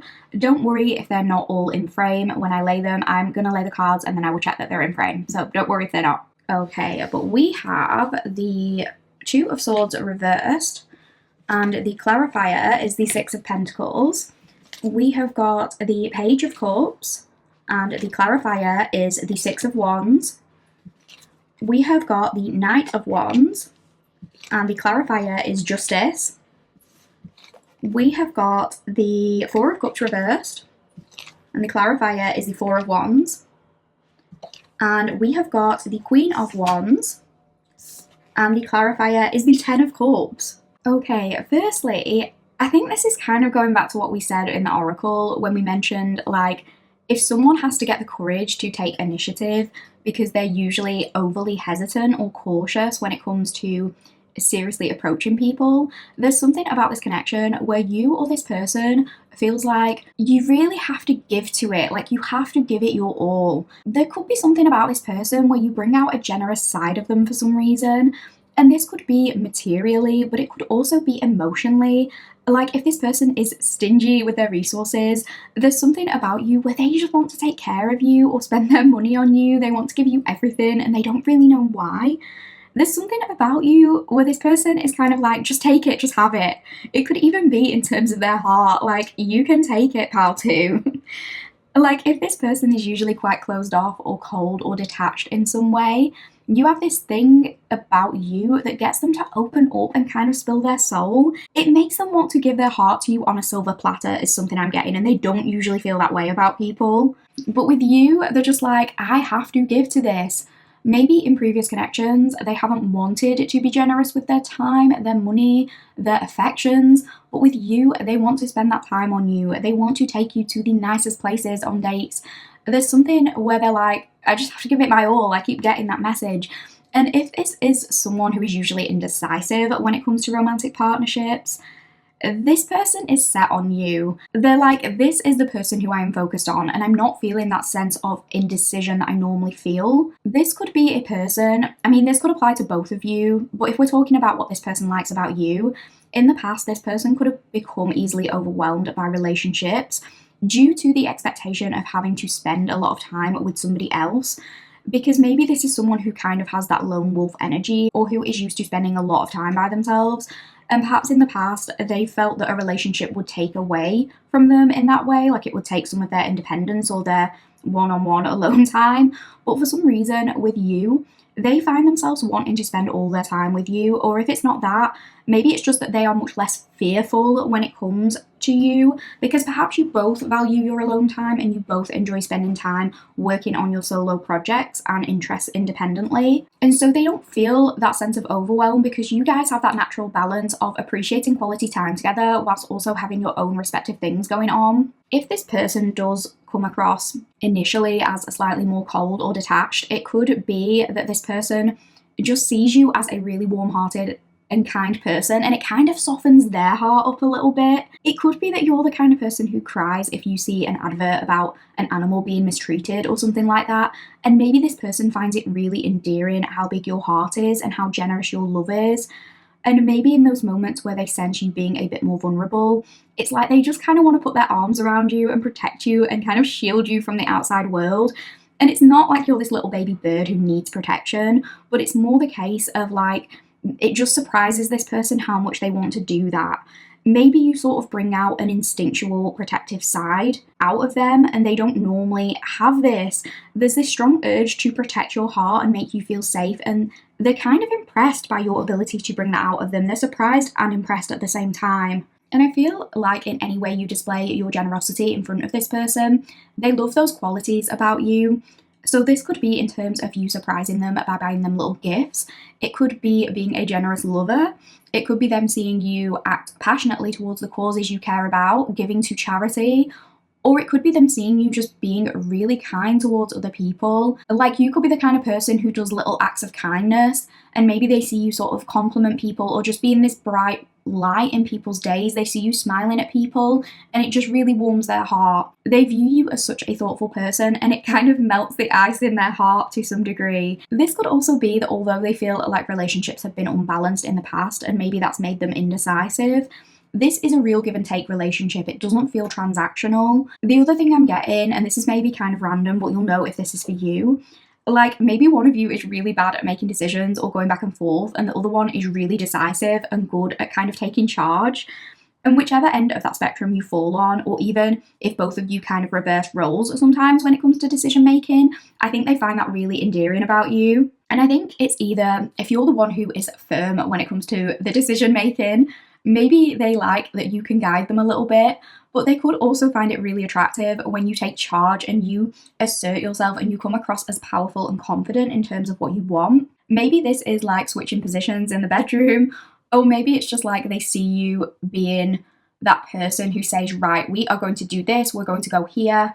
And they think it's hot when you take the lead like that, especially if decision making is something they struggle with. But if it's the other way around and you're kind of like the indecisive one, equally, it could be that they find it cute or endearing when you are trying to make your mind up about something, when it looks like you're concentrating on something. Maybe you have a really adorable concentration face. Maybe they kind of enjoy you being a little bit coy, or they like trying to figure out what it is that you want. If you're the kind of person, as one example, who can never ever decide what food to get, they could kind of enjoy guessing what you might like to eat, because I think they feel this sense of accomplishment when they get it right. They're kind of like, oh, look, see, I knew that's what you wanted. Like, I know you so well, and they really like those moments. With this Page of Cups and the Six of Wands, oh my god, this is so sweet, pal too. This person loves your sensitivity and your dreaminess. They love your creativity and your imagination. Some of you, even if you are not young, like super young in biological age, you have never lost touch with your inner child. You know how to be playful. Even if you are more of a realist, there's something about you that is really whimsical and head in the clouds at times.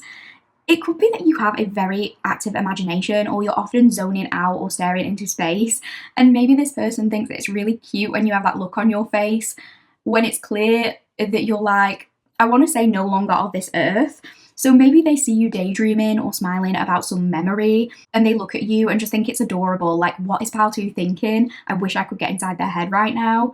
Maybe you don't give a lot away externally, but there's often this far away look in your expression. And maybe you will catch this person looking at you and smiling to themselves and you're like, what? But they just love to see you in your own little world. There could also be something about you dreaming, like maybe you talk or you say random things in your sleep and this person likes when you do that. You probably won't know that unless you sleep next to them, so this might not have happened yet, depending on where you're at with this person, but that could be something they will love in the future if you know that's you. It could be like this person says to you, oh, you started talking about going to the ice cream shop in your sleep last night, it was so random, or something like that. I think they love that there's this part of you where even if you might be more cynical about certain things, you've never lost your sense of idealism and your intrinsic belief that the world can be a better place. And that is something they really, really admire about you. And even if you are someone who identifies as really street smart and you know how to be independent and you know how to keep yourself safe, there's something, again, where this person just wants to look after you and just wants to protect you. And it's not in a way of controlling you or denying you your own autonomy or anything like that. They know that you know your own mind, but they also might be aware that you like to see the best in people. And this person is maybe more suspicious when it comes to the intentions of others. That won't apply for all of you. But with you, like, it's not that you're ignorant to what's going on around you, because for a lot of you, you could very much have psychic gifts. The Page of Cups can often indicate being tapped into stuff like that. So you could have actually like a very keen sense of intuition, and maybe you do pick up on energies easily, but I feel like some of you could have learned to kind of shut off from certain energies of the outside world sometimes to maybe protect yourself. Like, so maybe you do purposely like shut out or ignore certain things around you. Some of you could have heavy Pisces or Neptune placements. So as one example, maybe you are aware that you have a lot of admirers or a lot of people looking at you when you're out and about, but you've learned to kind of not be self-conscious about that and just block it out and do your own thing and try not to assume other people's intentions. But if this person sees people looking at you and drooling over you from afar, it's like they're kind of wary over that and they're always scanning the room to like make sure you're safe. And I just want to say, this is not in a controlling way. This isn't someone who is like, you can't wear that because other people are staring at you. In fact, I think this person loves your style. They love your outfit choices. They love your dress sense. They don't want to change any of that. They want you to be you. So they're not making other people's responses to you your problem. I think it's more like they're remaining on guard so that you have the space to not worry about those things, and so they can step up for you should you need them to. Like, if you're out with this person, for example, and somebody comes towards you acting inappropriately and it's stopping you from enjoying yourself, or it's making you kind of on guard, this is the kind of person who is going to step in and make it so you don't have to worry about anyone else's inappropriateness. And yes, you are capable of doing that yourself, but it's like this person is saying you shouldn't have to. They want you to be able to have fun and to dream and to be your kind, beautiful self without you having to be on guard about people taking advantage of that. This person knows that you have a lot of admirers and a lot of people interested in you, and so they feel like they're winning just getting to be around you. They think that you're absolutely beautiful inside and out. When you guys are together, you could notice that you actually get complimented by a lot of other people. Maybe people tell you that you look really good together or that you are a beautiful couple. I think this person is proud to be with you because there's a lot of people who are really in support of this relationship too. It could be that when you meet this person's friends, they all really love you, and maybe this person's friends say to them, you've done so well, Pal2 is amazing, we love them, and they just feel on top of the world that they found someone like you. It could be that when you get together, you actually have a lot of people cheering you on. If you met this person through a friendship circle or anything like that, if there's any kind of delay in terms of making this official, it could be that when someone ends up finally asking the other person out, or you end up having your first kiss, if your friends are around or they hear about that, maybe there's people literally cheering in the background, like, finally, you guys have made it official, we've been waiting for this. And if you do end up starting a family with this person, it could be that this person thinks you are extra beautiful when you are pregnant, if that could apply. That doesn't have to be the case. You don't have to be a woman watching this, and you don't have to want children. Like, if you don't, just ignore that. But it's making me think that maybe when you're in that phase of a relationship, you just have that extra glow, or things feel even more special in the relationship. It could also be that this person loves when you get sensitive or when you get sentimental, or if you cry over silly things sometimes. They love that you can be open and vulnerable with them. This person could also think that you're incredibly down to earth for somebody who has a lot of admirers, or for somebody who is really attractive. Like, you don't let it go to your head. You're confident, but you still remain kind and humble, and they respect you for this. Because I think a lot of people's true kindness shows when they can act kindly towards people who cannot do anything for them. And I think that's something you do. Like, you're not just nice to people because they are in a position of power or whatever the case may be. You're nice to everyone. You treat people with this really beautiful energy, and I think this person loves that about you. It could also be that they love hearing from you generally. Like, whenever they get a message from you or whenever your name pops up on their phone, it brightens their day. They always look forward to getting messages from you and communicating with you. And so with the Knight of Wands and with that Justice card, as much as you have that sensitivity and that generosity and that really big heart, You also very much have like a take no shit kind of vibe, and this person really loves that about you. Specifically, I'm hearing the phrase soft but strong. And I think I'm thinking of the idea of like, you can be kind, but not nice, because nice can often mean like people pleasing behaviors. And I think what this person loves about you is that you'll approach everyone with that kindness, but you are definitely not a pushover. You're not a doormat. You know how to assert yourself, and they might actually love when you put them in their place a little bit. But I feel like you know how to put someone in their place in the sweetest tone possible. I think this person feels like you know how to handle them and you know how to handle other people. And I think it goes back to that thing about being decisive. This person loves it when you take charge in some way. They love seeing you be confident and be self-assured. They like that you're a free spirit and that you're going to do what you want. You don't mind making the decisions, and you also don't mind this person making the decisions, but that doesn't mean you're ever going to be told what to do. You're very much your own person. You have a solid sense of identity, and this person really likes that about you. This person could think that you're a little bit of a flirt, but it's almost in a way where maybe they're not sure at first if you're flirting with them. Maybe they can't tell. Some of you could have, I suppose, more of a subtle or awkward kind of charm about you. Like maybe you come across as quite shy or quite coy, but then you'll say something and it's clear that you're actually a little bit more adventurous. And this person is like, whoa, was Baltu just flirting with me? Like, where did that come from? But it keeps them on their toes. It kind of keeps them guessing. It keeps the conversation interesting and exciting. It's very much like you come across as warm and inviting, but people know not to overstay their welcome. So maybe you give people a little bit to entice them, but it's not too much. This person could think you are great at thinking on your feet, maybe when it comes to chat up lines or one-liners or making funny jokes. And especially if at first you come across as more shy or more closed off, this person could be like, where did that come from? But it really intrigues them when you deliver these quips. It also feels like this connection is incredibly balanced. This person appreciates that you can stay at home all day and enjoy each other's company, but then maybe sometimes you are feeling more adventurous or you want to do something spontaneous. This person could also appreciate that you kind of keep them in check and you keep them responsible and you hold them accountable. Like if this person does something to piss you off, you're not going to let them get away with it. You're going to tell them off if they need a telling off and they actually like it. It could be that they find it attractive when you're giving them a telling off. They kind of like when you get fired up about things. It doesn't just have to be towards them, but maybe they like when you go on, I want to say like passionate rants about things where you get worked up. Like you're telling a story about something that happened at work and your kind of justice sensitivity comes out if something unfair happened and you're talking about that. They love when you get so invested in your stories. They also love that you're honest. Like you're going to say if something upsets you so that you guys can work it out together. You are not going to repress things for the sake of preserving this person's ego, and they really do appreciate that about you. This person is so attracted to you, especially with that Queen of Wands. They could really like your sense of humour. I think you guys probably have a lot of fun and end up in bits of laughter in each other's company. I'm getting like crying laughing. This person could think that you just come up with the wittiest remarks and that you're really charming. You crack each other up. For some of you, not all of you, but for some of you, this person could be a little bit younger than you.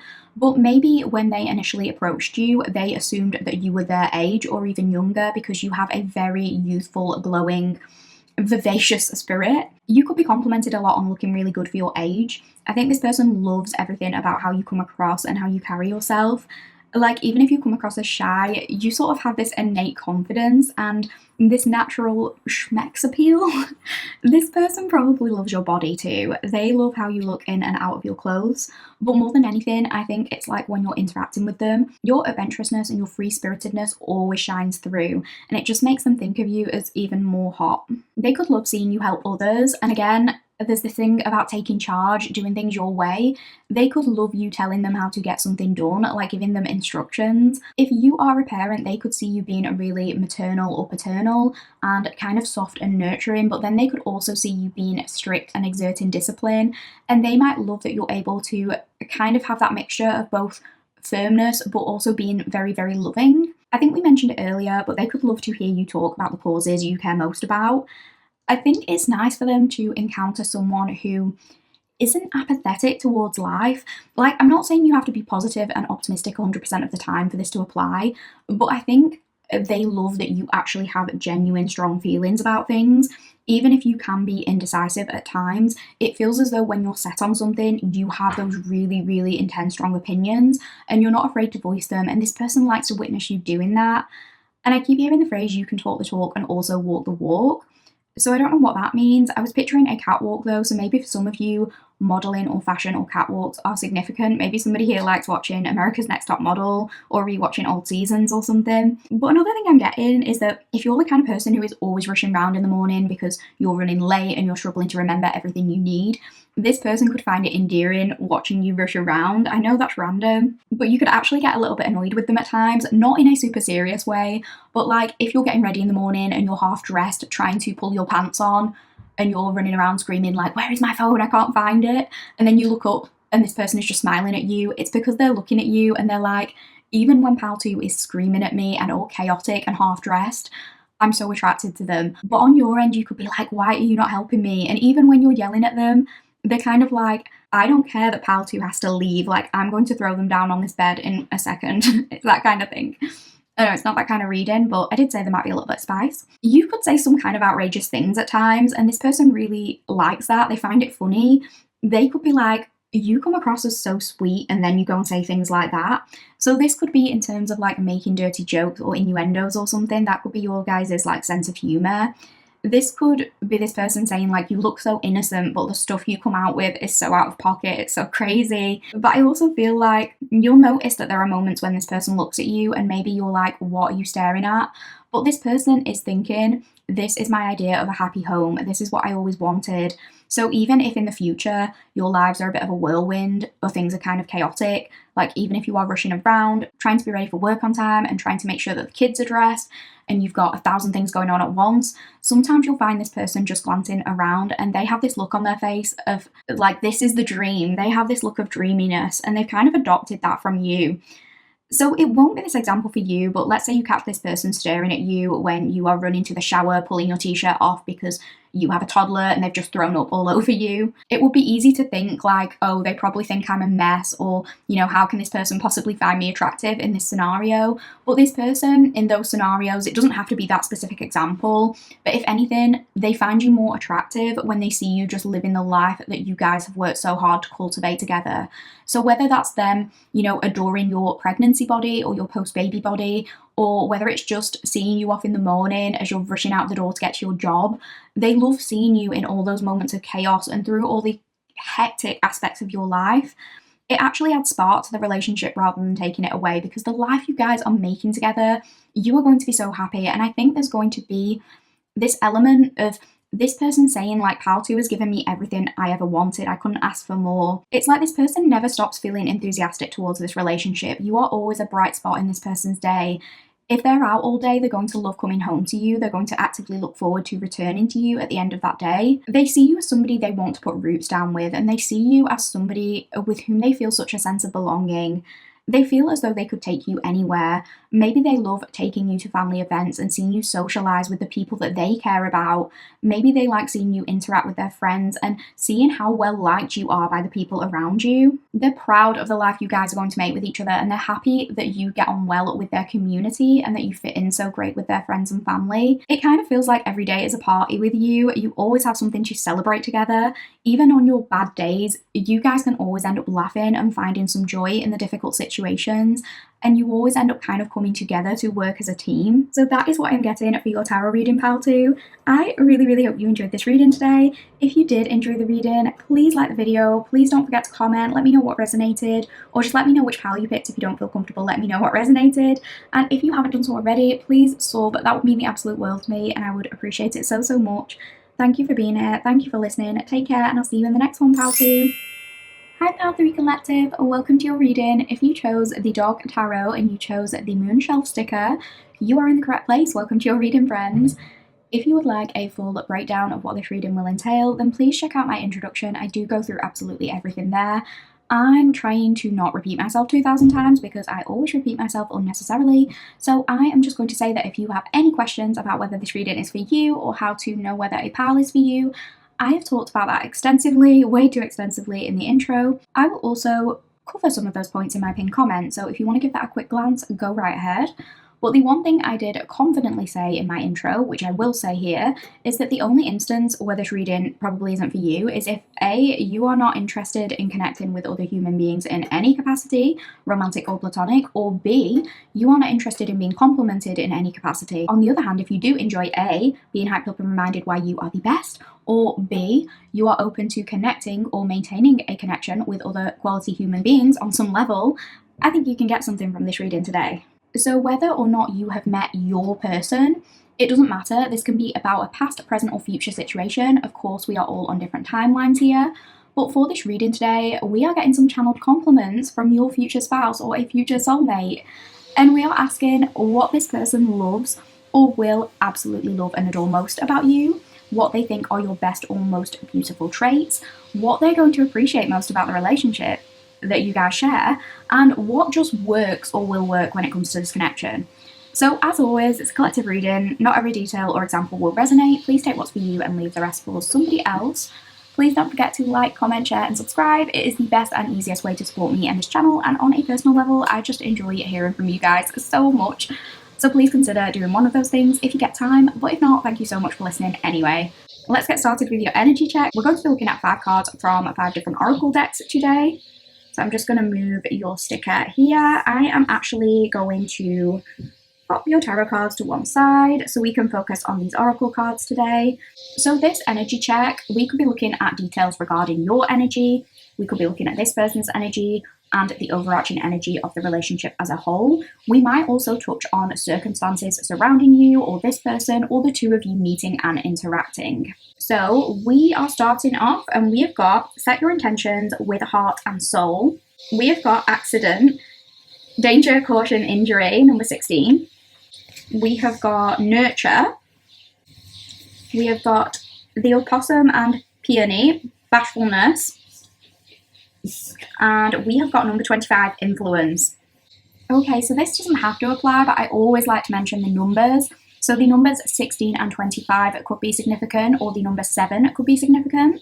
This could be in terms of an age gap of 7 years if we're talking about another person, a life path, a synchronicity or angel number you are seeing a lot of, a number of days, months or years.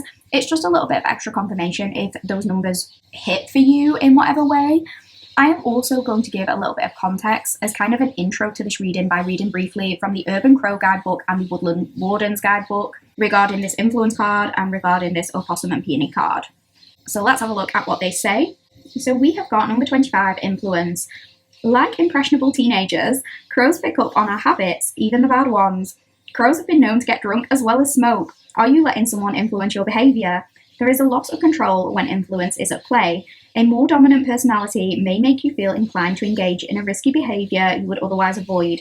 On the flip side, you may find someone strong and healthy to be inspirational, and because of their influence, you too feel motivated to make positive changes. Influence brings to your awareness the decisions that you may not have made if it weren't for an outside force leading the way. Like a Pied Piper leading the way with intoxicating music, you may be caught in another's spell. A situation, whether it be current, from the past, or in the near future, may be the result of someone's charm or talent at swaying people. When influence appears, consider taking a moment to examine if you have been swayed into making a decision that you might not have made if the situation were different. For example, a salesperson may influence your decision to buy something you can't afford if they know the right way to manipulate you. And then this opossum and peony bashfulness card. To play possum is to remain quiet and still when faced with danger. The expression comes from the opossum's unique reaction to fear. It kills over and pretends to be dead. This is an instinctual response and an effective one. Spotting what appears to be a dead opossum, predators will often lose interest. Similarly, the beautiful peony flower is associated with bashfulness. According to Greek mythology, nymphs who wish to hide their mortal eyes would disguise themselves as peonies. Upright, you may wish to hide from the world. While periods of solitude are necessary and healthful, be sure your retreat isn't driven by fear. Reverse, while you've recently been shaken, perhaps you passed through some turmoil or endured a disorientating change, you are now ready to stand on your own 2 feet. How do I respond to fear, instinctually or otherwise? So what I'm going to say next isn't going to resonate for every single person here, but I wanted to mention it for those of you who it is for, because if you already know this person, this could be a little bit of extra confirmation. But for just a couple of you, it could be that when you first encountered this person, you felt that they were either easily influenced, or they had some kind of influence around them that perhaps you weren't incredibly fond of, or they had a particular habit that made you a little bit wary initially. So this could be like a friendship circle who enables or encourages bad habits in terms of this person. And I'm just using this as one example because it was literally mentioned on the cards. But it could just be something as kind of straightforward as like, oh, I don't think it's going to work with this person because they are a smoker and I want to date a non-smoker. And maybe when they're around this certain group of people, they always fall into bad habits and they end up smoking or drinking too much or something like that, as just one example. And I don't think it's that you're like, ew, you're a smoker, you're disgusting. But maybe smoking is a big deal breaker for you because, as one example, maybe you had someone close to you pass away from lung cancer. So I don't think it's like you're going out of your way to put anyone down for participating in a behaviour that doesn't align with you. It's more like maybe you go into it thinking it's not going to work in the first place because you're saying like, well, I wouldn't date a smoker in a serious way, or whatever example applies. Now, you will know if the negative influence message is for you if you are already with this person, especially if you got together when both of you were younger or both of you had some growing up to do, because I would assume if you are together, that is something you've had to work on and move past, and maybe this person has done a lot of maturing since those days. But if you haven't yet met this person, that could just be kind of a heads up. Like you might encounter them and dismiss them due to a certain behaviour they have or a lifestyle they follow or people they surround themselves with. But it does seem like this might just be a kind of teething error and it's actually something that they can move past. And this isn't saying you're going to come into this person's life and tell them that they can't have friends. I think it's more as this person is growing up, maybe they themselves realize that they don't enjoy being surrounded by certain negative influences or people egging them on to do things that aren't good for them. So they choose to prioritize their own growth and in turn they choose to prioritize this relationship. And don't worry if this particular message doesn't apply for you. I am going to move on from this train of thought in a sec, but I do want that message to find who it's for. And if that is something that you have been through with your person or it's something you are going through and you want confirmation on whether you guys will overcome that, I think you will. And I think there is absolutely hope for you and this person. I do want to add a little caveat to that and say that being easily influenced isn't an excuse for mistreating you. So use your intuition. If this person is actively harming you and despite having conversations with them, they are refusing to change their behaviour, or they're saying they're going to do one thing and then they do another. If that's a repeated pattern, you do not have to put up with that. You don't have to tolerate it and you don't have to give this person a chance they don't deserve.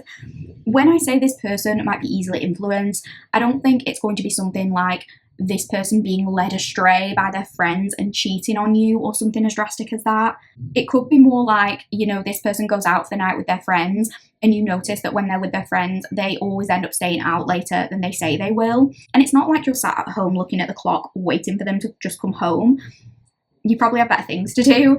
I think it's just, it kind of gives you the ick maybe when people can't stick to what they've said they'll stick to, because you think it makes them lack self-discipline and that puts you off. So if somebody's going to go on a night out occasionally with their friends and they stay out until 2 a.m. instead of midnight, that's fine, but why didn't they say that in the first place? Why did they tell you that they'd definitely be back at midnight if they're going to go back on it?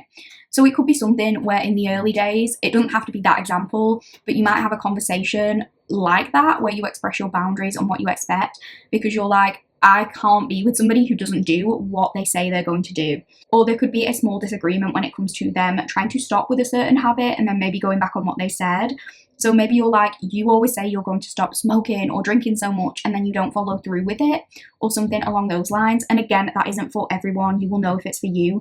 And it's not something like this person deliberately hurting you. It's more a little bit of immaturity and maybe them never having had an adult relationship or at least an emotionally mature relationship before you. So maybe at first it just doesn't even occur to them. Like if we go back to that example of them coming home late, maybe they literally don't think, oh, someone might be waiting up for me at home.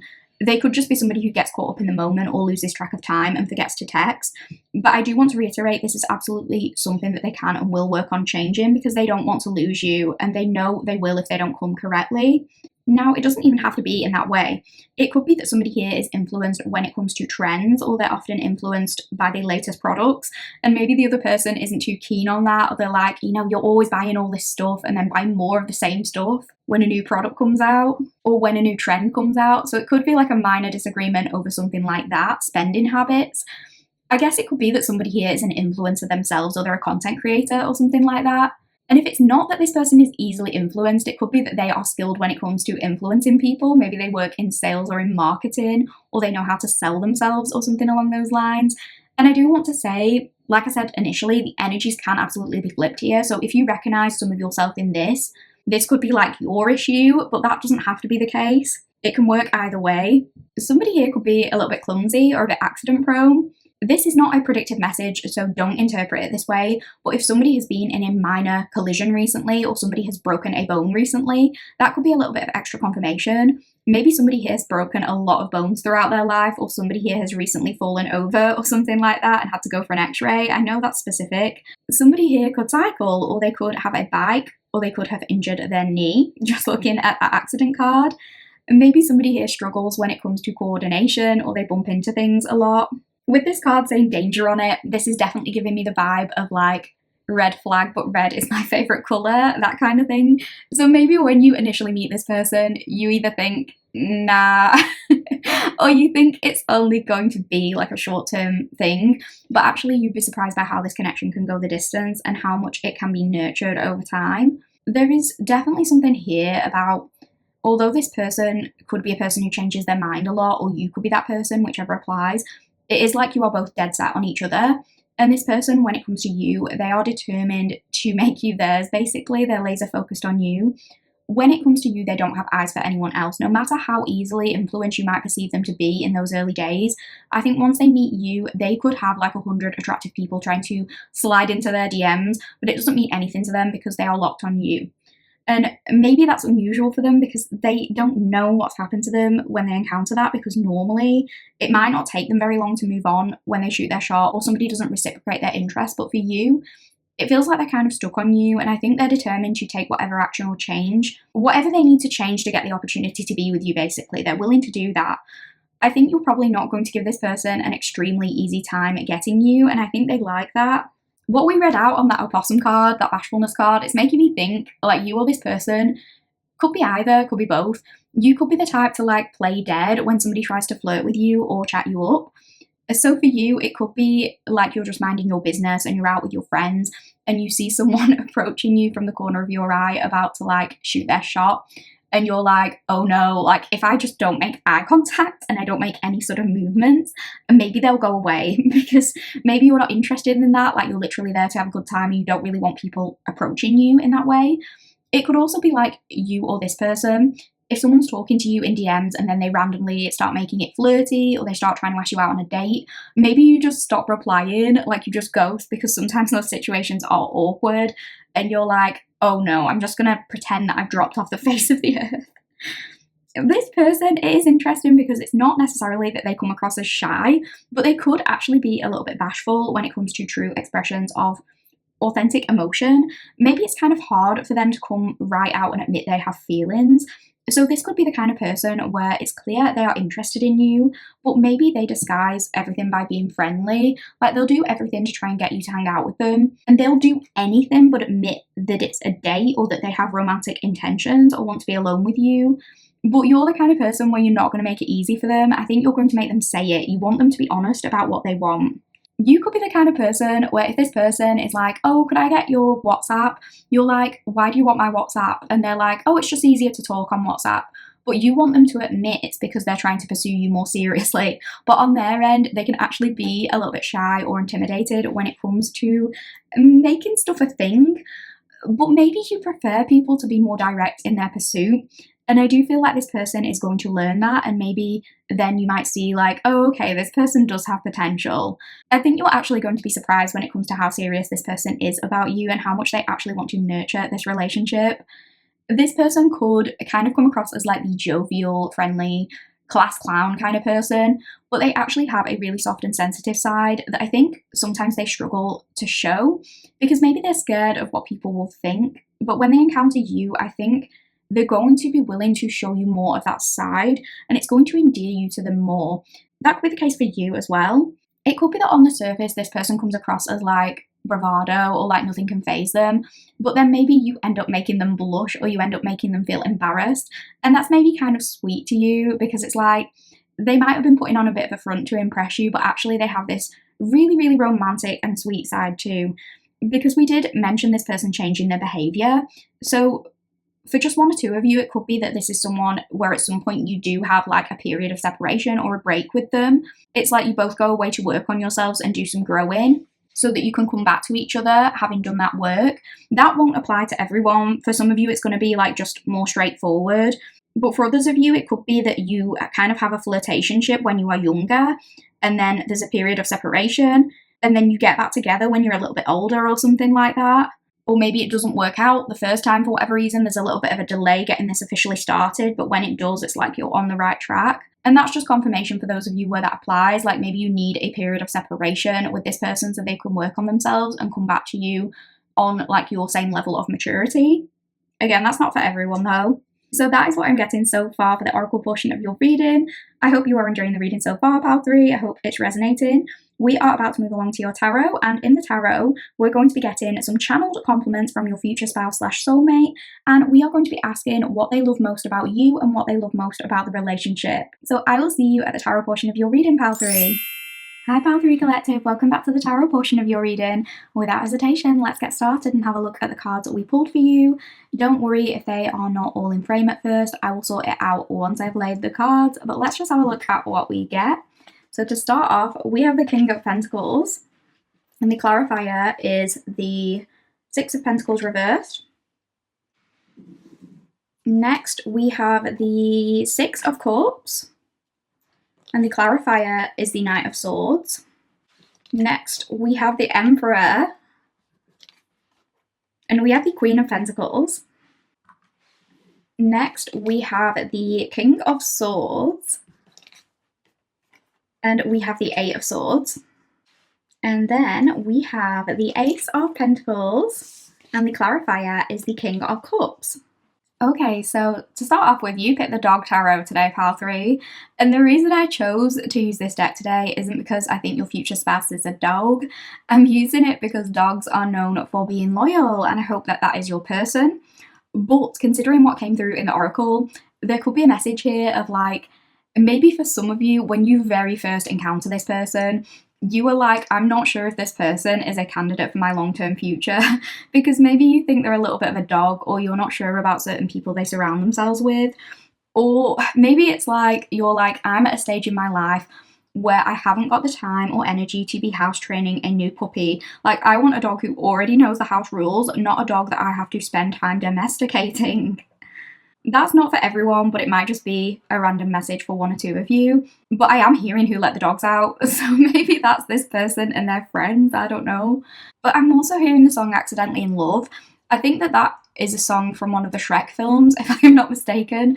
So that could be significant here. And I've not heard that song in years, like I can't remember it in full.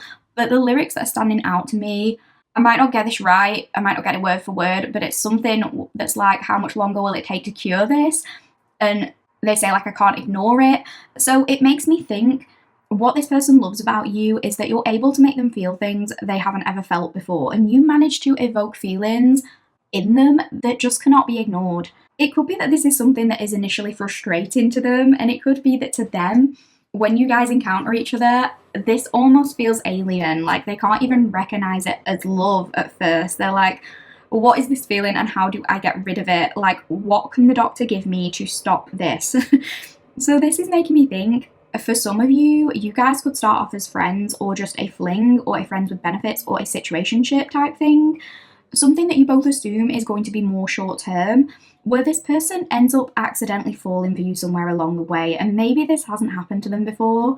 It could also be that if you end up in a relationship with this person, for a while there might be a period of separation like we talked about in the oracle, and during that time this person figures out that they're never really going to be able to get over you. They're like, uh-oh, like I fell in love, what do we do now?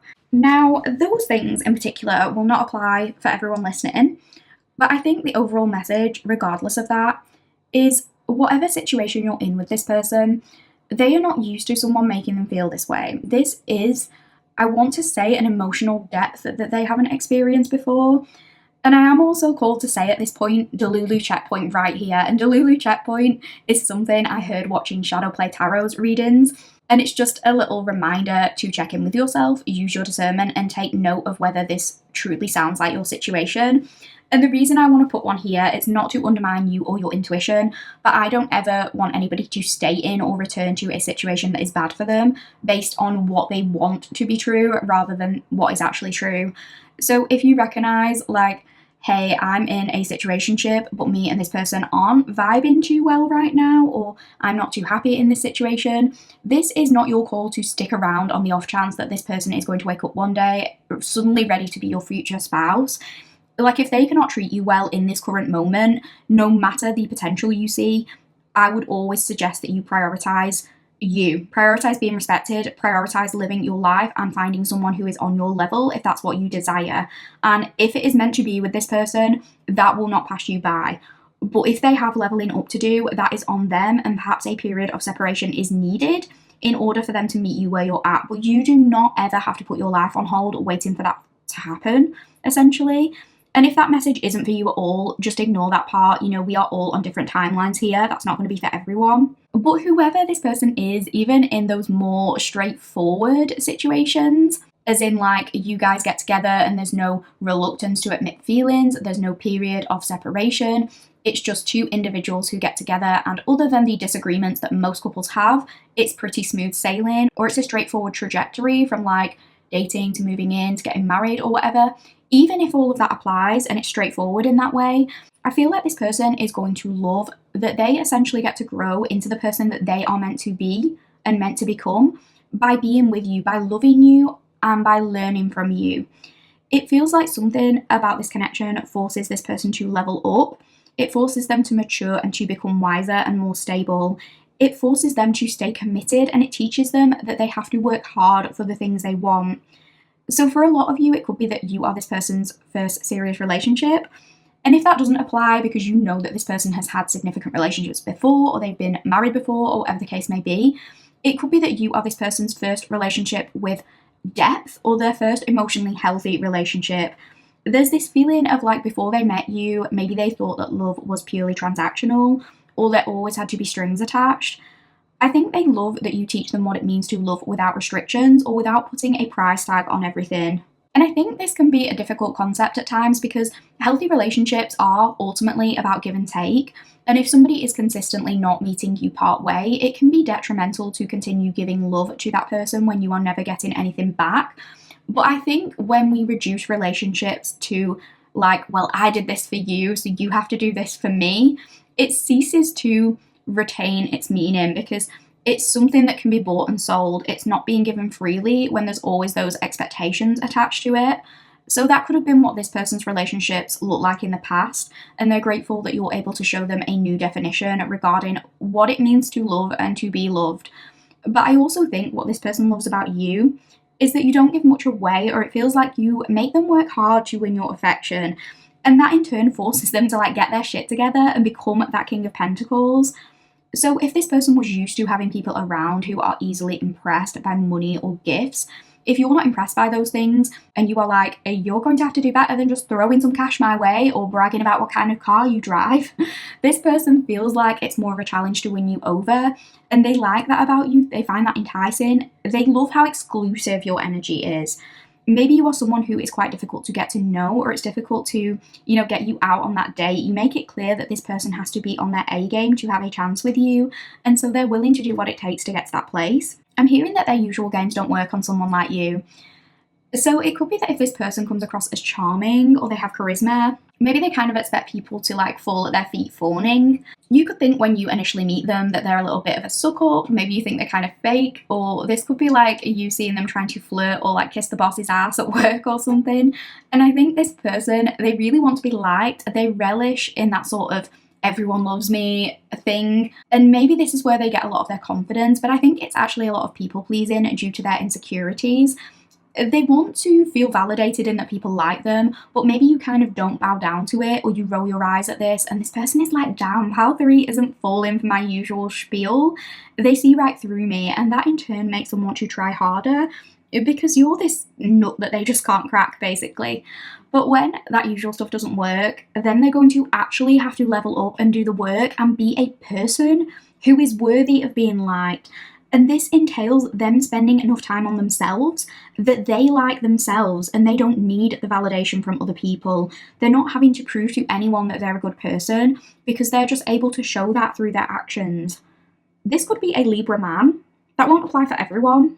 No Libra shade whatsoever, by the way. I love Libras. But you encourage this person to choose themselves and to make better decisions. You make them want to invest for the long haul. Some of you have skills that this person thinks are really undervalued, or they think you don't get paid enough for the level of knowledge you possess, or something like that. It could also be that if you're good with money or anything like that, you could help this person work through their finances or clear off their debt. You kind of help them get their shit in order, and in turn, that helps them level up and also realize it's worth investing in what actually matters and it's worth committing to things. Yeah, with that Knight of Swords, this person will change in huge ways over the course of your relationship with them, but it's giving me the sense of like two people growing up together in a way and being with each other throughout all the different phases in life. And that doesn't have to be in terms of biological ages. For some of you, it could be that you and this person get together when you are relatively young, and so understandably you have a lot of growing up and maturing to do, and you know that can take place healthily in this relationship. But it could also be like this person just feeling as though they've, again, learned a lot about love through loving you. They've learned what it means to be a solid, stable partner, and maybe they'd never experienced that before you. Even if you and this person are like 50 years old when you get together and you've both been married to other people, if the relationships with the people you were married to weren't healthy, I think this is this person saying like, thank you for showing me what healthy love looks like for the first time. You can still have growing to do no matter what age you are, so age is irrelevant here, but you will make this person so much wiser. Some of you, this person could have been in your life or in your orbit at least for a long time, perhaps even since childhood. This could be somebody who has like dipped in and out of your life throughout the years, but you have always found a way to reconnect. This could be somebody in similar social circles to you, or you know this person from your shared hometown or something. And if it's not that, I think this person is saying that they love the memories you and them share, no matter how long you've known them. They feel like you and them have lived many lifetimes together and you have a lot of fun things to look back on.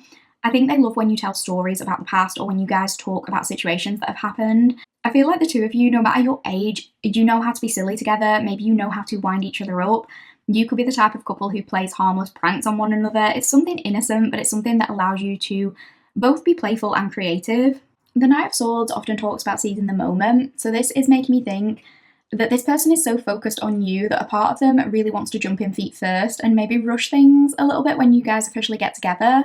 And it could be just like because they've never experienced these strong emotions before, maybe they're of this mindset of saying, right, this is the person I want to be with, this is it, let's get married, move in with me, let's start a family. Maybe something that is suggested really early on because this person is so confident about you being their person. They could have people around them telling them not to rush things, but this person is just so certain of you that they are saying, I don't care, I know this is right.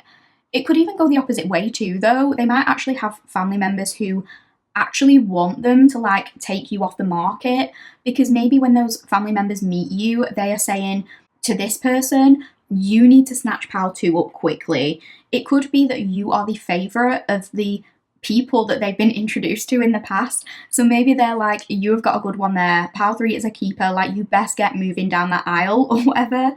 They could have people asking them really early into the relationship, like, when are you going to propose? So maybe a compliment from them is saying like none of their other romantic partners have been as well liked or approved of as you are. And for those of you where that doesn't apply and they have people in their life that feel like they're rushing a little bit, this person I think is saying to you, no, I'm not rushing, this is what I want, I know what I want, and it's pile 3. Like, it's a compliment because they have no doubt in their mind when it comes to you.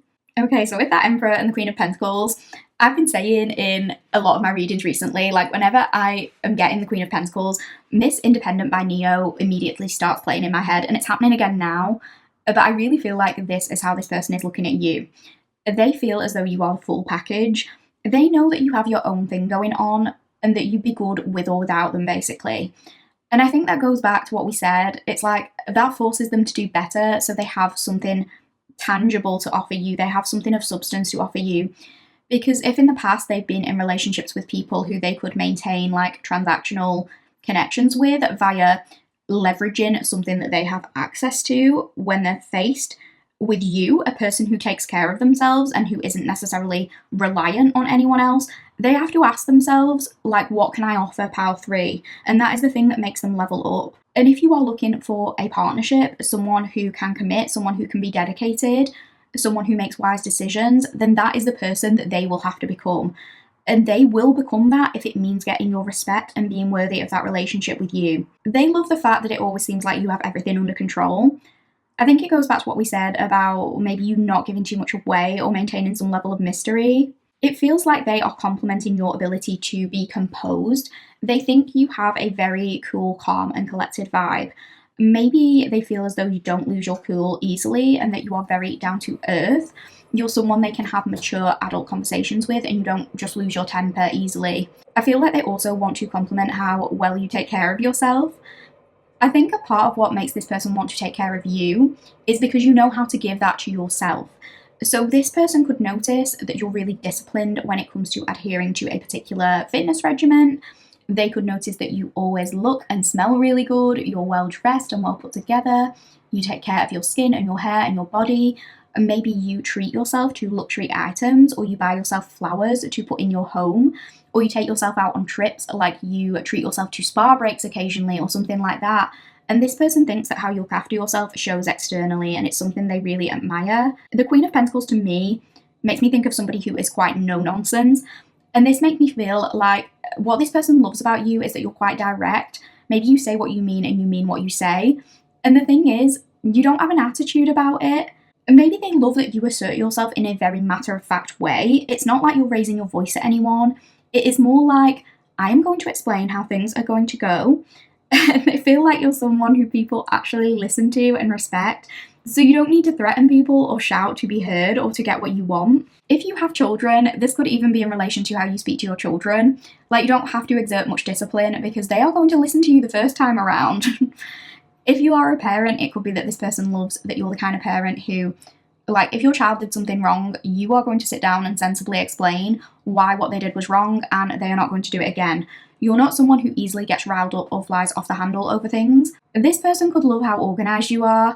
And I know some of you are going to be sitting there and saying, like, I'm not organised, I have ADHD and I'm really scattered, I'm really all over the place. But some of you don't give yourself enough credit for how much of the mental load you take on. Like, basically, if you share a household with this person, or if that's something you're going to do in the future, this person would feel absolutely lost without you. Even if you're saying, like, oh, my home is not as tidy as it should be, or whatever the case may be, even if your idea of organised is organised chaos, this person loves you because if it weren't for your support, in whatever way that applies, it doesn't have to be like doing things for them physically, it could be that you are their emotional support, but if you weren't there, they feel like their life would fall apart in one day.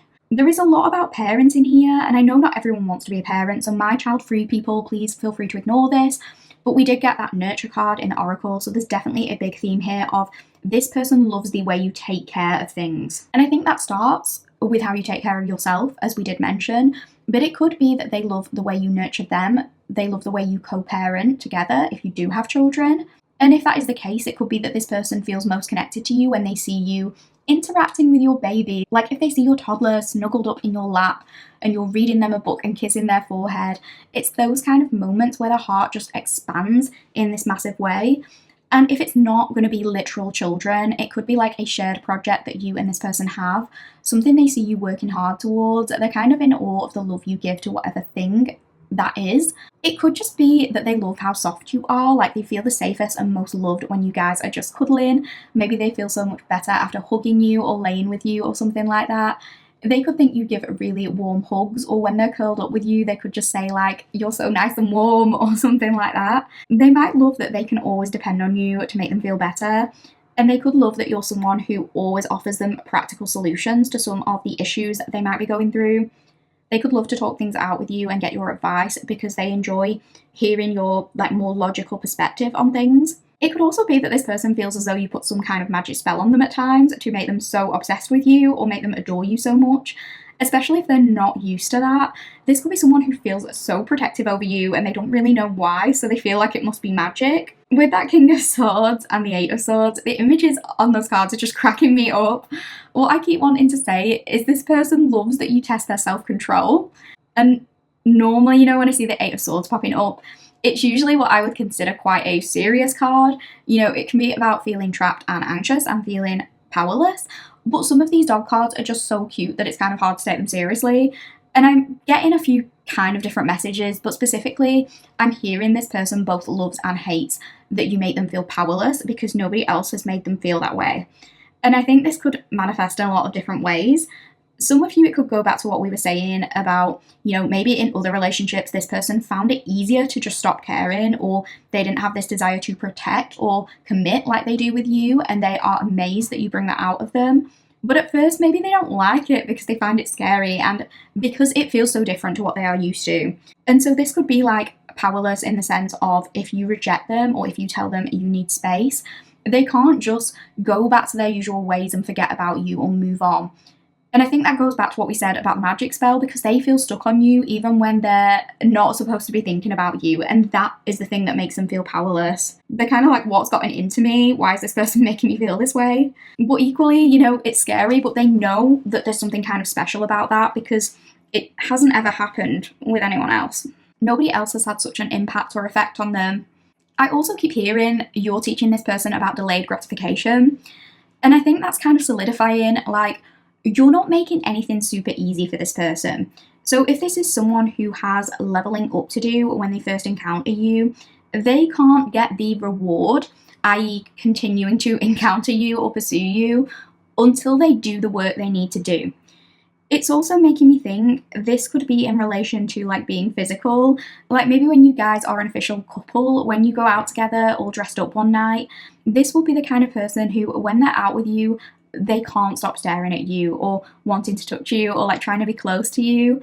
And maybe you kind of bat them off, like later you make them wait to get that opportunity, but they're so hyper fixated on you that nothing else in the room can capture their attention. But it could be that later when you guys get home, they say like, I was dying to get you home and get you undressed, but they felt powerless because you guys were in public and they couldn't do that. So you kind of keep them waiting. They love how you keep them on their toes, how you tease them. Maybe you guys could be into edging or something even. I don't know why that's coming through. But yeah, you could literally see them essentially drooling over you, just thinking you look so good. I'm hearing good enough to eat. They could consider you a snack, but you keep them waiting for the go-ahead, for the green light. So they are exercising all their self-control to not come and devour you, essentially. It doesn't even have to be physical, but it could just be you keep them hanging on your every word, almost to the point where they are like begging for scraps.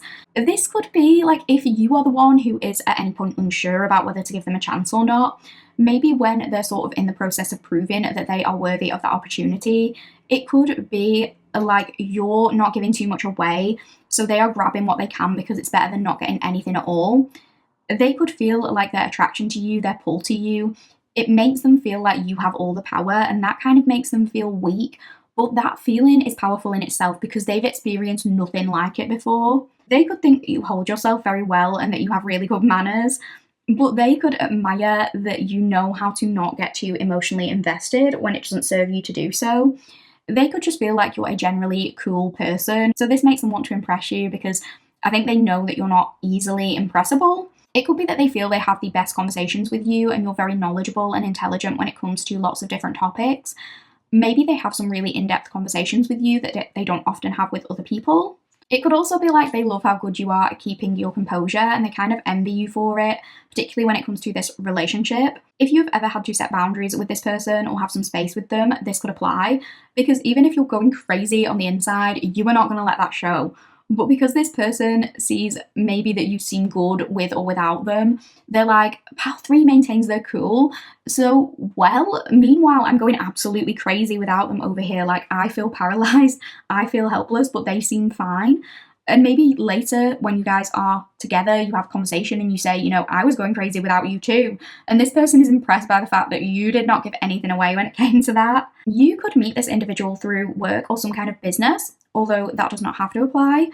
But there is this overall sense of like, this person feels like being with you makes them a better and more grounded individual. It feels like meeting you as a fresh start or some kind of turning point in their lives where things start changing for the better. It feels like there is a moment of them saying like, now I get it. This is what love should be. This is what relationship should be. And it's something that they know they can really build on. If this person is a little bit head in the clouds sometimes, it feels like you are someone who can kind of bring them back down to earth whilst also making sure things stay exciting. This person loves that in this relationship, both of you can flourish as individuals, whilst also making each other feel safe and making each other feel secure. This could also indicate that this person is actually excited about solidifying this relationship with you and moving towards the next steps of this. Like, if this was a person who always said that they would never get married or they would never want kids, or even just that they can't imagine themselves committing to anyone, something about the relationship with you allows them to shift that mindset, and suddenly they're actually excited to do some of those things. They want to do those things because they feel blessed to be doing it with you. The King of Cups can indicate a family man, so if you guys do end up starting a family together or nurturing something that both of you are emotionally invested in, if it's not a family, it could be this person saying, as one example, like, oh, I'm not having kids, I don't like kids, they're so annoying. But when they solidify things with you, they suddenly turn into this family orientated person because they're like, I didn't know a family could be like this, or I didn't know this could bring me so much joy. And for all my child-free people out there, I know it's annoying when people say, like, you'll change your mind about kids when you meet the right person, because it can feel a little bit patronizing or undermining, because sometimes you just know that you never want kids and you're never going to change your mind about that, and that is absolutely fine. I don't think people should say that or make any kind of comment about that because, let people make their own decisions when it comes to life-altering things. But I think for some people that can happen where they think they don't want kids because they've never met anyone who they would want to have kids with. And that could be the case for this person if that is something you both want. Obviously, ignore that message if that isn't the case or if it's not possible for you for whatever reason. But it's like, because they're going to love you so much, the idea of creating something long lasting that you and them share together becomes way more rewarding than it is scary. So it doesn't have to be kids, it could be getting a pet together or creating a business or project together, but it's something they want to nurture with you for the long haul because they want you to have that experience together. They want to share an important part of themselves with you. And whatever that thing is that you want to create with each other, it makes them all the more devoted to you and it really deepens their affections for you. It also feels like they love the fact you're able to keep them calm. They feel like they're always learning from you and becoming wiser the longer that they do spend with you. They feel like you make them more easygoing by showing up for them the way that you do. And they're just head over heels with you, to be honest, pile 3. This person loves you. So that is what I'm getting for your tarot reading today. I really, really hope you enjoyed this reading. I hope it resonated for you. If you did like the reading, please do me a massive favour. Please like the video if you get a second.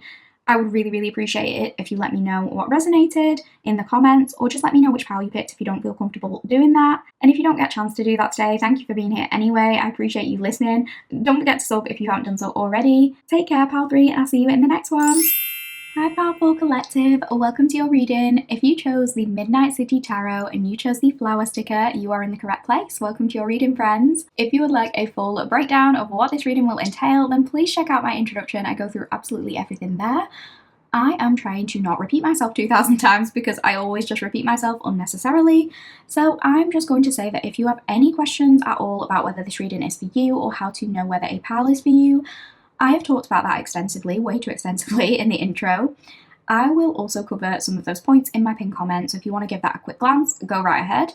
But the one thing I did say confidently in my intro, which I will say here, is that the only instance where this reading isn't for you is if A, you are not interested in connecting with other human beings in any capacity, romantic or platonic, or B, you are not interested in being complimented in any capacity. But if you do enjoy A, being hyped up and reminded of why you are the best, and or B, you are open to connecting or maintaining a connection with other quality human beings on some level, I think you can get something from this reading today. So whether or not you have met your person, it doesn't matter. This can be about a past, present, or future situation. We are all on different timelines here. But for the reading today, we are getting some channeled compliments from your future spouse or a future soulmate. And we are asking what this person loves or will absolutely love and adore most about you, what they think are your best or most beautiful traits, what they're going to appreciate most about the relationship that you guys share, and what just works or will work when it comes to this connection. So as always, it's a collective reading. Not every detail or example will resonate. Please take what's for you and leave the rest for somebody else. Please don't forget to like, comment, share, and subscribe. It is the best and easiest way to support me and support this channel. And on a personal level, I just really enjoy hearing from you guys. So please consider doing one of those things if you get time. But if not, thank you so much for listening. Now, let's get started with your energy check. We are going to be looking at 5 cards from 5 different oracle decks. I'm going to pop your sticker here and I'm going to move your tarot cards to one side for now so we can focus on the oracle cards. So for the oracle reading, this could include details regarding your energy, this person's energy, and or the overarching energy of the relationship as a whole. We might also touch on circumstances surrounding you or this person or the two of you meeting and interacting. So to start off with, we have got remove the limiting labels that you're wearing. We have got friendship, number 72, team, connection, network. We have got abundance. We've got the elk and ash, strength. And we've got number 48, teamwork. So I'm going to start by mentioning the numbers on the cards in case any of these are significant for you. They absolutely don't have to be, but I'll mention them in case they resonate with somebody watching or listening. So this could be in terms of an age, a number of days, months or years, a date like a birthday or something. You know, September or December could be relevant, or the 9th or 12th of a month.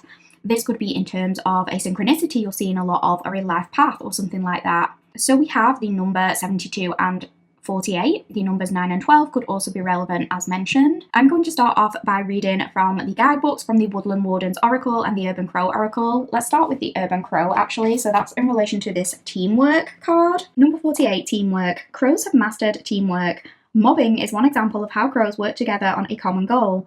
When an intruder or a predator enters their territory, the birds jump into orchestrated action. Each member of the group holds an advantageous position in fighting off the threat. If your situation is a bit more complex or you could use an extra hand, teamwork will be the solution to finding success. Call upon your team, your family, or your friends to assist you when facing a challenge that requires more than you can comfortably handle. Teamwork strengthens bonds, creates positive memories, and reinforces an awareness that you are not alone. And then let's have a look at the message for the strength card, the elk and ash. Okay, elk are colossal creatures crowned with substantial antlers, known to cover great distances over difficult terrain. They are symbols of strength and endurance. Likewise, ash trees are sturdy and resolute, able to flourish even in harsh environments. Upright, you are called to gather your strength ahead of a challenge. Face it with confidence in your own stamina. Tame any unruly elements that try to derail you. Reverse, you may feel overwhelmed in the face of a challenge that seems impossible to overcome. Call on the spirit of the elk and ash. Ask to be reminded of your own strength. Am I prepared to face upcoming challenges? How does inner strength differ from outer strength, and what situations call for each? So somebody here could be working on their fitness right now. Somebody here could have set some kind of resolution to work on endurance training or strength. With the strength card, this does keep making me think that somebody here could be really into their physical fitness, and maybe that shows externally. And maybe somebody has been doing their squats as well. That's something that I'm getting. Somebody here could be visibly strong, or they have large or defined muscles, whether that is arm muscles or like somebody has thick thighs or something like that. So this could be somebody who is into the gym and lifting weights, and they're very focused on their protein or their macros. Maybe you always see them with their protein shaker or their bulking and things like that. But don't worry, if that is not for you, that does not have to be the case. If you know that's not a thing you would look for in a person, it could just be that this is someone, even if they are small, like even if they're petite, maybe they are stronger than they actually look, like even if they're not that muscly, maybe you wouldn't think they'd be a bigger person in an arm wrestle, but they somehow do.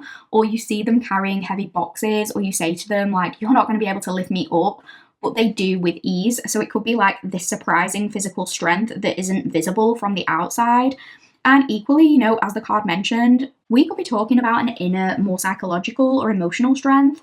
If it's not relating to the physical, it could be that this person has a really, really strong character. They know who they are. They're not easily influenced by external things. They seem like somebody with a healthy self-esteem. With the friendship card, this does make me think that for a lot of you, it's likely you will establish a solid rapport and friendship with this person before you get into any kind of romantic relationship. So this could be somebody in your current friendship circles, or someone you get to know platonically for a good while before things turn more flirtatious. This could very well be someone who you have known for a long time. And I know that's not going to apply to everyone. And I also realise it might manifest differently for certain people. For some of you, this could be someone in your actual immediate circle, and this is like a friends to lovers situation that happens slowly over time. Maybe not a love at first sight situation, but potentially a slow burn. But equally, this could be somebody who you have been aware of for a long time, but you've not necessarily being friends, you could be friendly or run in the same circles, but maybe you don't get to spend enough time together to consider each other firm friends. So this could be mutual acquaintances, someone you bump into sometimes, and for a while you maybe don't really see each other in that super romantic way, but then feelings develop. It could also be a colleague with that team card specifically. This could be a person who you work with, who is on your team, or who works in your department, or you have had to work side by side with this person in some kind of context on a collaborative project, and there hasn't been enough sort of one-on-one time for romantic feelings to develop at the time you first meet. And if you do have a friendship group or you have colleagues and you're like, I don't feel that way about any of them, I can't imagine liking them in that way, then that's valid. But also, just be mindful, don't immediately dismiss this as not your pile. Don't think like, I'm not attracted to anyone in my friend group, so this must not be for me. Because firstly, the friendship card can mean different things. It doesn't have to be that this is someone in your circle right now. This could just mean that you and this person are very much best friends as well as lovers. But depending on how you experience attraction, it is possible for feelings and for attraction to change over time. And the feeling I'm getting for some of you is that this is an experience that like creeps up on you in a kind of way, and maybe it's quite unexpected.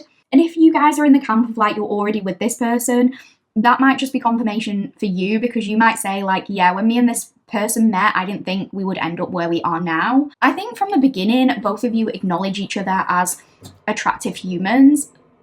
Like, oh, that person is pretty or that person is handsome. But I also think that for a lot of you, that isn't enough to want to date someone or want to be intimate. So maybe you don't really see each other, or someone is like, well, they're attractive, but it's not like that. We're just friends. I don't view them in that way.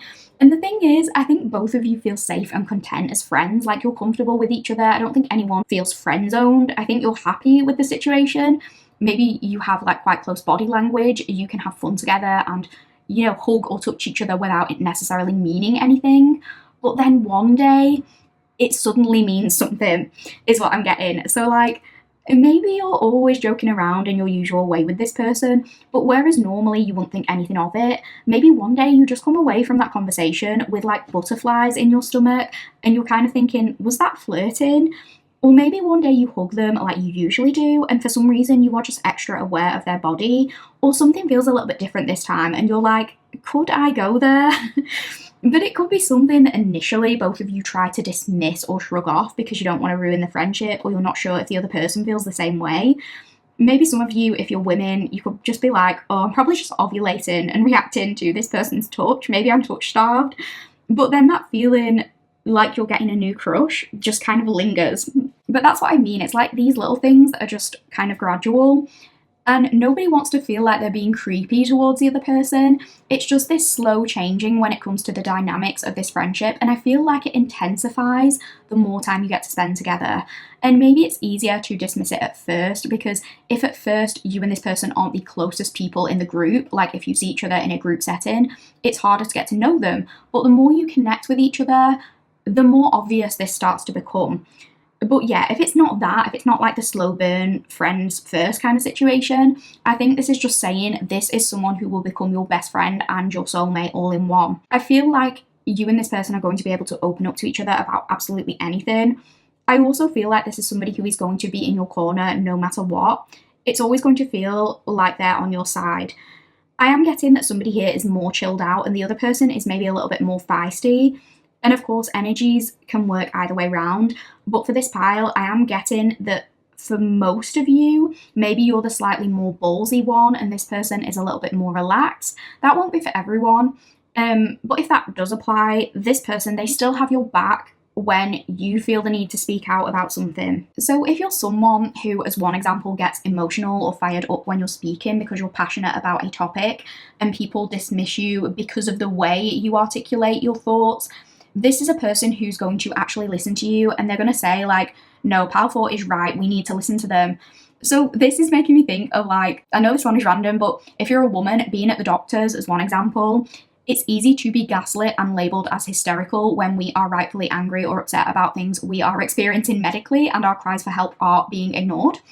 If you're a woman, you might be able to relate to that. I don't know whether that's relevant for any of you, but if it is, you might find that often you get listened to when you bring a man with you who can corroborate your story. And I'm not saying that that's right. We shouldn't need to do that. That's just one example, and I hope that's not something you will ever have to go through. I hope that is not something you're going through, but I know, unfortunately, too many of us can relate to this. But this is making me think, like, if you ever did go through anything like that, this will be the person who sticks up for you and tells people that they need to listen to you. This is a person who corroborates your version of events, and even when people are disagreeing with you, this could be the person who kind of says, no, I understand where Powerful is coming from on this. One of you could be a little bit more extroverted and the other more introverted, and I feel as though your respective differences balance each other out, but you also do have similarities. I feel like both of you are very non-judgmental. You are probably quite accepting of lots of different kinds of people. I'm hearing the phrase live and let live. So that could be like your mantra when it comes to people different to you. You both seem tolerant when it comes to unconventionality, and you don't make snap judgments about people's characteristics, maybe based on the way they look, as one example. Maybe somebody here has dealt with being judged when it comes to that, so perhaps, they choose not to act that way when it comes to other people. Both of you could be individuals who kind of root for the underdog because you know what it's like to be assigned an unfair label. You could both sort of live your life saying like, well, if it's not harming anyone, I'm cool with it. Like, that could be how you approach people, through this lens of, we all have our different beliefs. Their beliefs don't threaten mine. I'm going to believe what I want and let other people do what they want.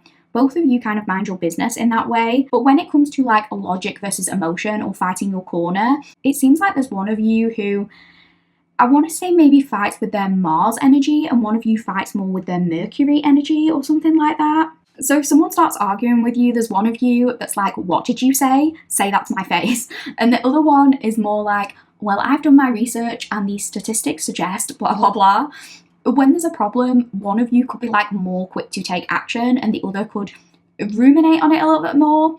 And neither of these are bad things. Whichever person you recognize yourself as, you and this person really balance each other out, is what I want to say. Like, what you lack, they make up for, and what they lack, you make up for. It's just one person is more blunt and assertive when it comes to problem solving, and the other kind of processes it more slowly and methodically. So let's say, for the sake of this example, that you are the feisty person in this pairing, you are the Mars person. If the situation requires action, this person wants you on their team because you know how to solve a problem efficiently and directly. But if the situation requires more consideration or a sense of calm without taking immediate action, you might want this person on your team because they can assist you with that. It can be either way round, but you get the idea. It could be like one of you worries about sending their food back in a restaurant if they don't like it, and the other one is like, I'll do it, and they get the job done without ruminating on it. The two of you, although different in some ways, you just work so well together, you're highly compatible, and you could be known in the future as this couple who's inseparable. And particularly if you guys are like in the same social circle, it could be that when you're out, you are seldom seen on your own, like you're seldom seen without the other person. I'm hearing the phrase attached at the hip, and it's not in a toxic, codependent kind of way. Like, I'm sure both of you have your own respective alone time, but because you are the best of friends first and foremost, it's like maybe neither of you wants to go to social events without the other person if they can help it. So if the two of you are ever alone at one of these events, it might almost feel like you're missing a limb, or people could ask you like, where's this person? Or it could even be like, this person becomes so much a part of your life that sometimes, this is random, but like sometimes you might both insert each other into certain memories when that person wasn't actually there. So for example, when the two of you are discussing like past stories, you could say, oh, remember when we went to this place and we saw this person and we had this food?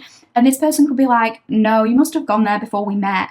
Or, that could work the other way around. It just feels as though they've always been there, like they've always been a part of your life. This feels like a very respectful, equal partnership, both people just standing side by side, helping each other and lifting each other up. I feel like if one person in the partnership is more physically intimidating than the other person, they use this privilege, but it's in a positive way. And one example I'm thinking of, and I'm sorry for using examples that might seem more gender specific, I try not to do that too much, but I am a woman, I've lived as a woman all my life, and so the examples that often pop into my head are ones related to that experience. Take it how it resonates for you, but I know if you're a woman, you will probably relate to this. So basically, you will probably notice that the difference in how you're approached or spoken to when you're alone or with your female friends versus with your male friends is vastly different. I notice that when I am with a man, any man, doesn't have to be a big man, it's the same whether I am with my dad or I am with my gayest of gay male friends, I will 90% of the time not be approached by another man. And I've heard a lot of women say the same thing. Now, when we are alone or with female friends, the approaches are obviously much more frequent. And that's understandable, I get that. We live in a heteronormative society, so if we are seen one on one with someone of the opposite sex, doesn't matter whether that person is our dad or they're gay, it's easy for people to look in from the outside and sometimes assign a romantic connotation. So people feel more confident approaching when we are in different circumstances, like on our own or with same sex friends. I understand that and I don't mind that, it's just an observation. But what I have found is that if you're a woman, simply having a male friend in your vicinity can be a deterrent to unwanted advances, and it can save us a lot of time and energy. Because sometimes when you're alone or with female friends, saying you're not interested isn't always enough. And again, it shouldn't be this way, but that is sometimes the way it is. Saying you're already in a relationship isn't enough. Female friends who try to step in and help you are often ignored or shut down or labelled as like being jealous when they're not, they're just trying to protect you. People can be persistent and it can be difficult to safely remove yourself from that situation, is what I'm trying to say. But have one male friend with you, even if they are less intimidating than some of your female friends, and you usually save a lot of time because people don't even approach you in the first place. And the reason I'm saying that is because this person could kind of act as your protection in that way. And I'm not saying that you need someone bigger than you to come in and protect you, but sometimes it's nice. It's like an added bonus. Like when me and my girl friends meet up, we talk about how nice it can be to have a male friend with us, because on the nights out where a male friend is there, we get a chance to talk to each other because we're not constantly having random people coming up to us and interrupting our conversations. So it could be like, this is the kind of person where if they saw you in a situation like that, they'd use their strength or their intimidation tactics for good. If they're a man, they'd use it to be a gentleman. If they saw you trying to navigate a difficult scenario with another person, they'd come and be like, is this person bothering you? And they wouldn't do it expecting anything from it. They do it just because they're a good person and they want to use their privilege of having this strength for good. Some of you could have a unique characteristic when it comes to your appearance, and I think this person loves that you stand out in some way. It could be that you dye your hair unique colours, or you're quite bold or dramatic when it comes to some of your makeup looks, or you know how to dress in a way that stands out and attracts a lot of attention. Some of you could even be in the beauty industry or hair industry. I'm also seeing like big dramatic lashes and nails, so some of you could be lash techs, or you're really into showcasing your artistry. Some of you could have been made to feel like that's a bad thing by someone in the past, like people have assumed things about your character due to your appearance or due to the work you carry out. Like if you're the kind of person who loves to do full glam makeup because it's how you feel best, you could have had past partners who told you to tone it down or wanted you to be more natural, or they could have told you how you dress as attention seeking, or they want you to cover up more. Or you could have had people like, why do you wear XYZ, or why do you wear fake nails, or whatever. It doesn't have to be those examples. But people, whatever it is, have maybe unfairly assumed you are one way. Maybe they've assumed you are superficial if you do any of that. Or even if you don't, like even if you wear no makeup but you're a naturally attractive human being, people could assume those things incorrectly. But this person loves you for you. They love that you express yourself with your dress sense and how you look. They feel confident enough in themselves that they want to be by your side and show you off rather than hiding you away. They love you wearing what makes you feel your best and most confident, and they're actually attracted to all of the different ways you present yourself. And I say that because if you're someone who, dyes your hair a lot, or you get different tattoos and piercings, basically this person is chill with all of that. They're the kind of person who, no matter what hair colour you have that day, they think you look amazing. And they're not trying to be controlling, like, you should go blonde because I'm most attracted to blondes. No, they're attracted to all of it because they're attracted to you as a person. This is not someone who you feel like you have to ask for permission to change your appearance with. If you ask this person, like, what would you think of me getting this piercing? As one example, they'd be like, oh, why are you even asking me? You look good, whatever you do. Or a couple of you, and this one is probably just for one person, so please don't take offense if it's not for you. But this could be something like content creation, or it could even be SW or OnlyFans. Now, it doesn't have to be that. The only reason I'm mentioning that is because it's something that has kind of become a hot topic, especially in recent years. And it's something that I guess is considered controversial. People tend to make a lot of inaccurate judgments about individuals who do SW, or they say SW isn't real work. Now, I'm not here to get into a debate about the ethics of SW or OnlyFans or whatever. You can agree with it, you can disagree with it. I'm not discussing that. But the fact is, it is real work in the sense that a job is being carried out and people are being compensated for it. That's what work is. If you don't consider it to be a job because you don't think it's ethical, I'm going to hold your hand whilst I say this, but there's a lot of jobs that are not ethical, and some of them are worse than selling feet pics, and it's still work. Now, I think the reason people say it's not real work is because they either A, believe that it shouldn't exist in the current paradigm that it does, and they think by refusing to categorize it as labour, they are rebuking the normalization of it as such, or B, they don't think it's like labour intensive enough to qualify as real work because they think that you don't need the skills for it or something. Maybe my brain is taking it way too literally here, but the type of people who start ranting and raving at OnlyFans girls and saying like, what you do isn't real work, you don't have skills, I work 10 times harder than you and you earn triple what I do for showing your boobies. It's a redundant point because that girl's money doesn't cease to exist because you don't like how she makes it. It's real. It exists. People are consuming her content and she is being compensated for it. It is work, just not in a field that aligns with your morals. Now, I don't eat meat because it doesn't align with my morals, but I still recognise that being a butcher is a real occupation, even if I don't like it. Now, if you're talking about how labour intensive the work is, that can probably vary, same as it does for any line of work. Depends on what specifically you do. I know people with corporate jobs who are on the brink of collapse due to how hard they work, and I know people in corporate jobs who sit on their phones and do nothing all day and just do bits and bobs here and there. But if they're both being paid, it's still work. I don't know. I just think a lot of people saying SW isn't a real job because it requires no skill set are the same kinds of people who would stop giving head after 2 minutes because they have a neck cramp. So I'm not confident that they could do SW even if they wanted to. But on a serious note, I don't know why I'm being so like outspoken with that. That could be like your energy, powerful. You could be very, very outspoken when it comes to your personal opinions. But yeah, on a serious note, I just think, you know, it's fine to date someone or not date someone for any reason. You do not have to give a reason. If you are not attracted to someone, you're not attracted to them. And if you're not attracted to them based on something they do for work that you don't agree with, that's fine. But you don't have to be judgmental about that or assume things about a person's character based on just the one thing that you know about them.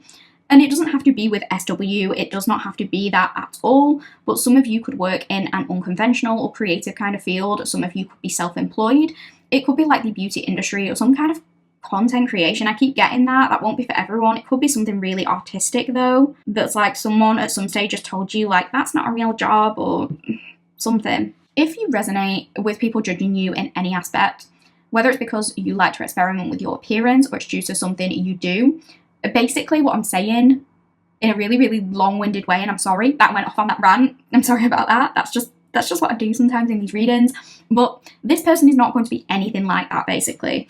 This person seems very much like somebody who respects people from all walks of life and who treats people with kindness. And it feels like they'd be the type to stick up for you, even if people were judging you or taking you the wrong way for whatever reason.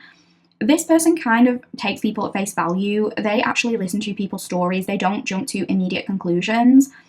This person could absolutely love your laugh. They could think you have a beautiful smile. Some of you could be really doing well with your flossing at the moment, or maybe you use teeth whitening strips, or some of you have maybe had Invisalign.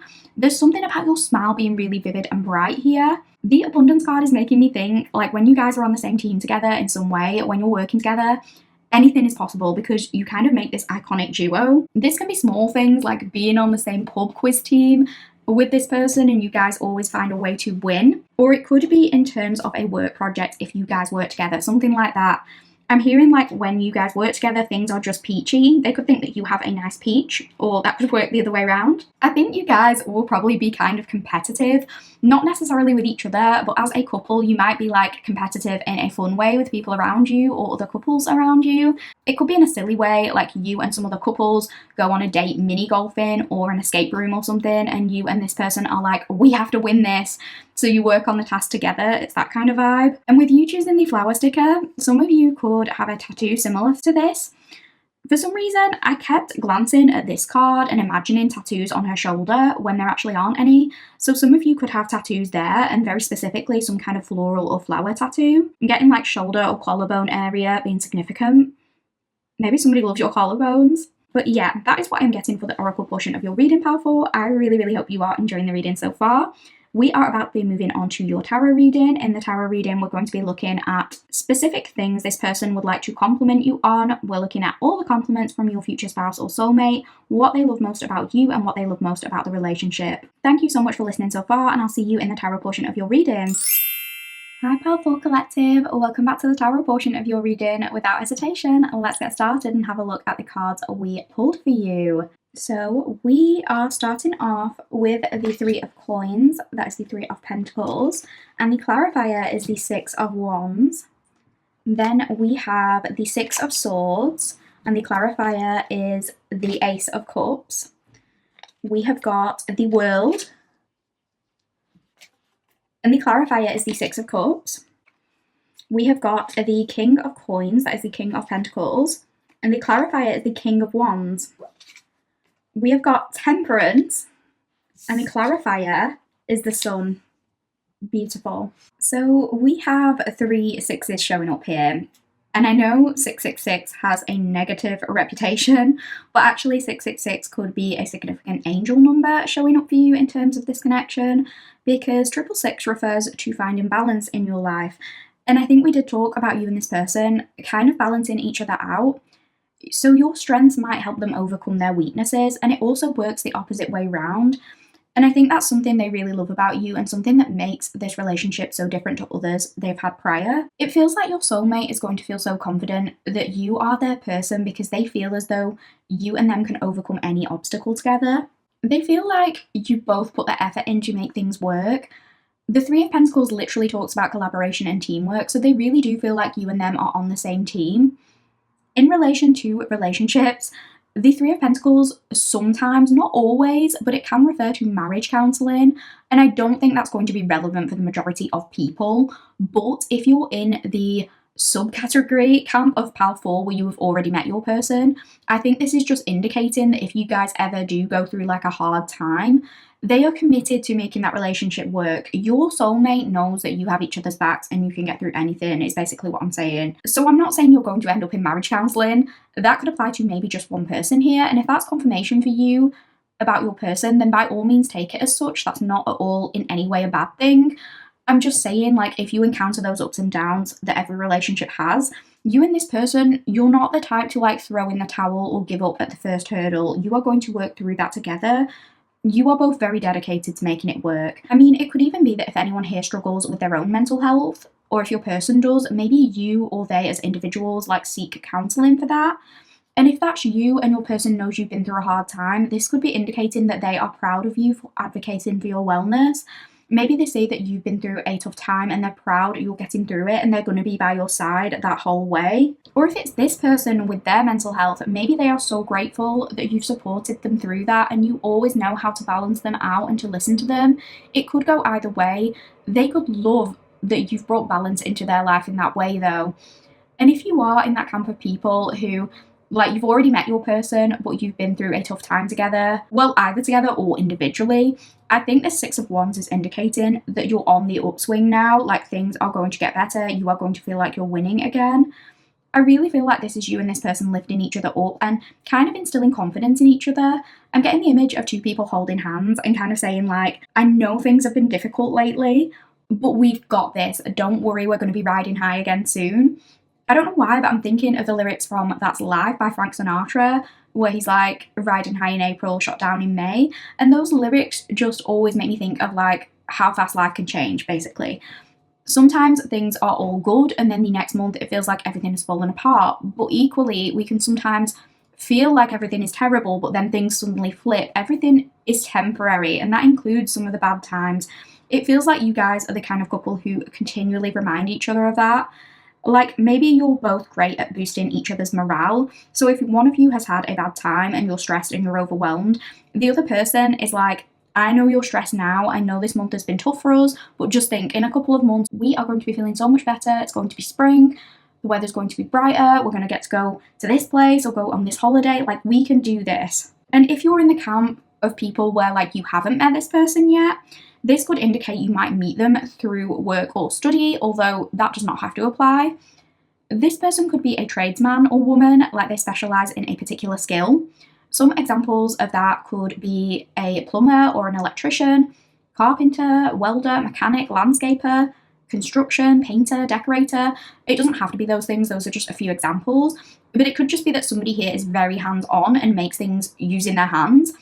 This person, I think, loves just learning about you. They think you're a really interesting person, and I feel like, quite honestly, they just enjoy finding out more about you and listening to your stories. This person could love your confidence. This could be in terms of you being confident in your body or in an intimate way, but it could just be in terms of you being assertive or voicing your opinions. They love that you're unapologetic when it comes to that you do your own thing and you have your own very unique sense of style. I think they also love when people ask about you, because this is the kind of person who isn't afraid to like show you off.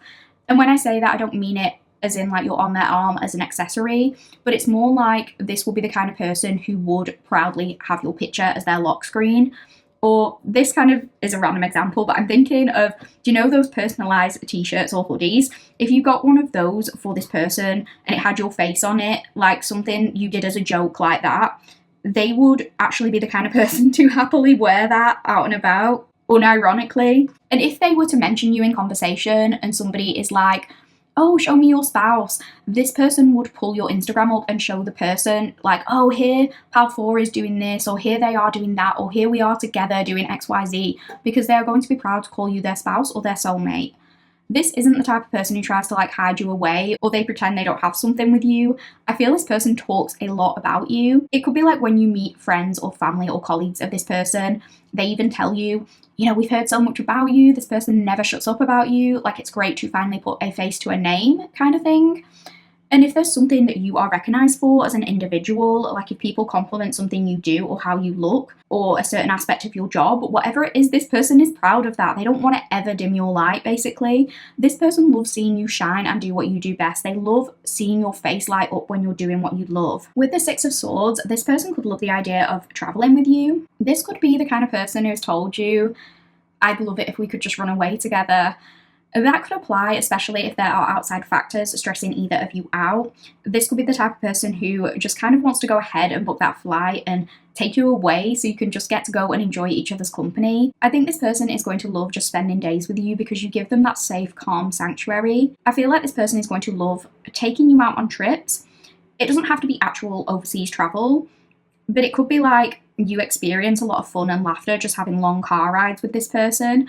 I think this person just feels as though everything is easier with you. Maybe on car rides, they like it when you help them with directions, or maybe they put you in charge of the playlist or something like that, and you guys have a lot of fun together when you are on the road. And I'm not saying this is going to happen. This is not a predictive message, but one example I'm getting, this is giving me the vibe of like, if you guys were to ever go to the airport and your flight got delayed or something, obviously that's a stressful situation. Nobody likes waiting around at airports. I think most people don't anyway.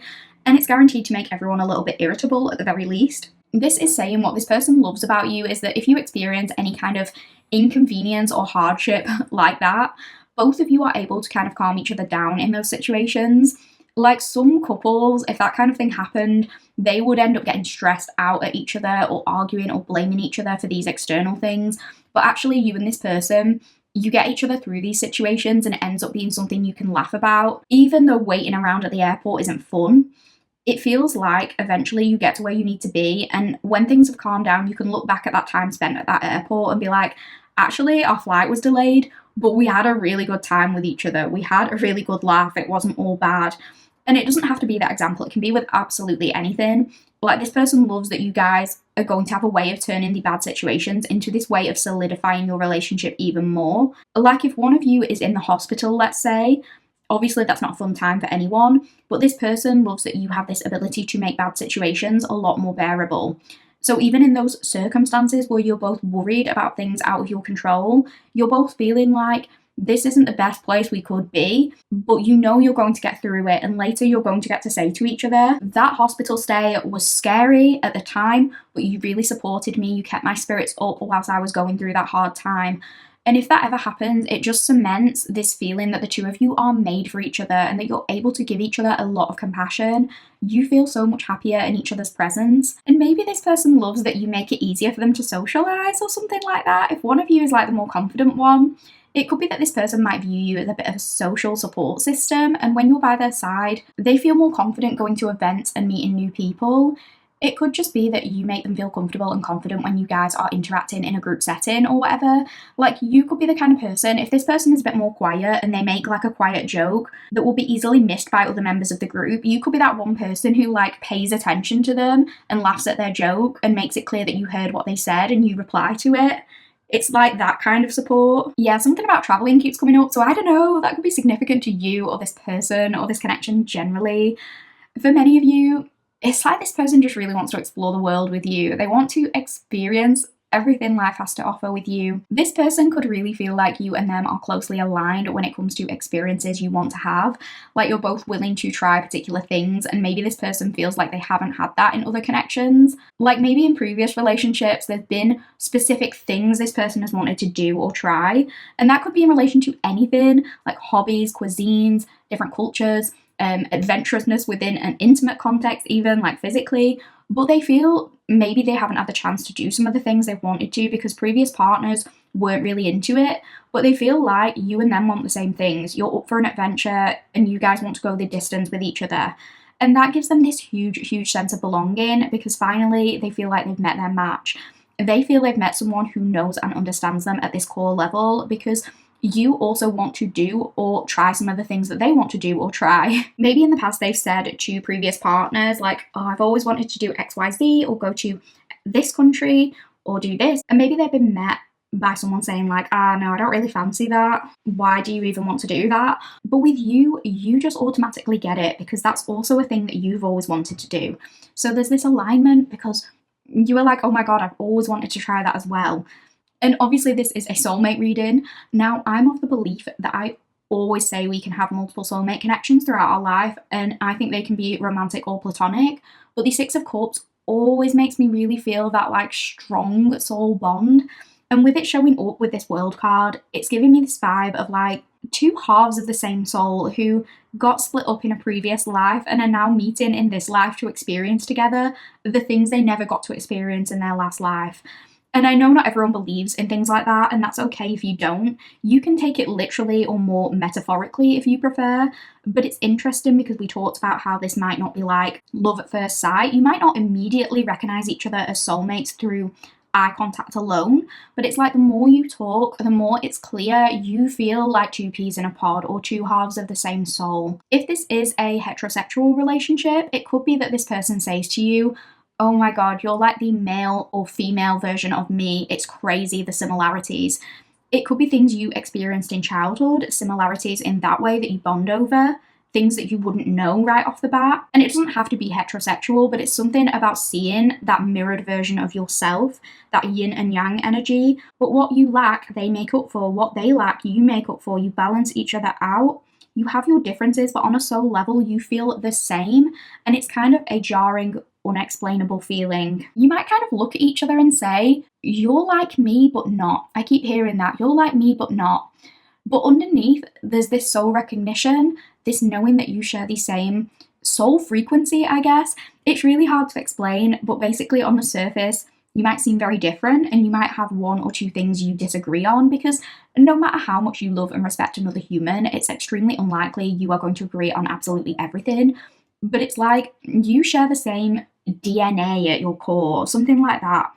And I'm sorry to use this example because it sounds kind of incestuous, so please bear in mind I do not mean this literally, but it's almost like, you know how two siblings with the same parents raised the same way can look very different or have their differences in beliefs and they can have their disagreements, but on a fundamental level, they understand each other like nobody else because they came from the same place. So it could be a sort of I've met my soul family feeling that this person has with you. I keep hearing you get it, so the more they talk to you, the more they like that you get it. They're saying you get me. It's like you know me without me having to explain it. It's almost like you see my memories or you know what I'm thinking or you can finish my sentences because we share this deep integral understanding. Nothing needs translating. This person really feels this deep sense of belonging with you. You could also remind them of a simpler time. This kind of gives me the vibe of a teenage crush kind of thing. And I think we kind of touched on that earlier in the reading, like that feeling of butterflies, and that is definitely coming through here too in the tarot. Like at first, if you guys start as friends, it could be this feeling of, ooh, does he or she like me? I can't really tell. And it brings up all these new exciting feelings. Yeah, it could be that you and this person do share some kind of soul contract, if you believe in that. I just finished watching Lost again recently, and I keep hearing Desmond say his signature phrase, like, I'll see you in another life, brother.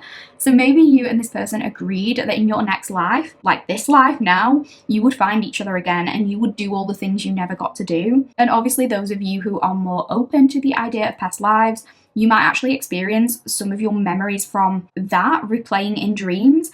And maybe you encounter this person in a dream before you meet them. But for others of you, it could just be like this weird sense of deja vu when you talk to them. But it's something a little bit hazy. Because, you know, in dreams, sometimes we dream about people we know, and we know it's them, but it doesn't actually look like them in the dream. Like, I've had dreams that involve me and my friends, but in the actual dream, my friend is a fish, even if I know that it's my friend. I don't know if that makes sense. But I've always had very vivid and intense dreams, small parts of which often then play out in my reality. So I get that deja vu feeling a lot. And if you're in any way similar, it could be like you connect with this person in some kind of parallel universe dream world before you meet them.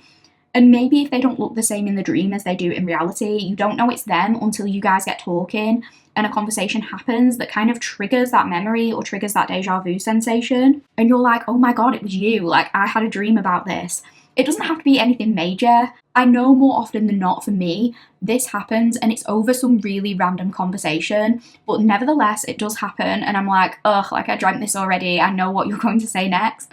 So that could happen to you, but maybe it's a little bit fuzzy or hazy or confusing at first. And you're kind of like, have I met you before or something? And it could also be, if it's not that, if you're open to angels or spirit guides and things like that, it could be that one of your angels or spirit guides approaches you in a dream and tells you details about this person. And then, as we often do, maybe you kind of forget about the dream, even if it's really vivid at the time. But then when you encounter this person, maybe that memory comes back to you all of a sudden and you just know, like, this is what that angel in my dream was talking about. And if you don't believe in that kind of thing, you can take it more as a message from your subconscious mind. Something gets brought back to you because of this person and both of you feel that.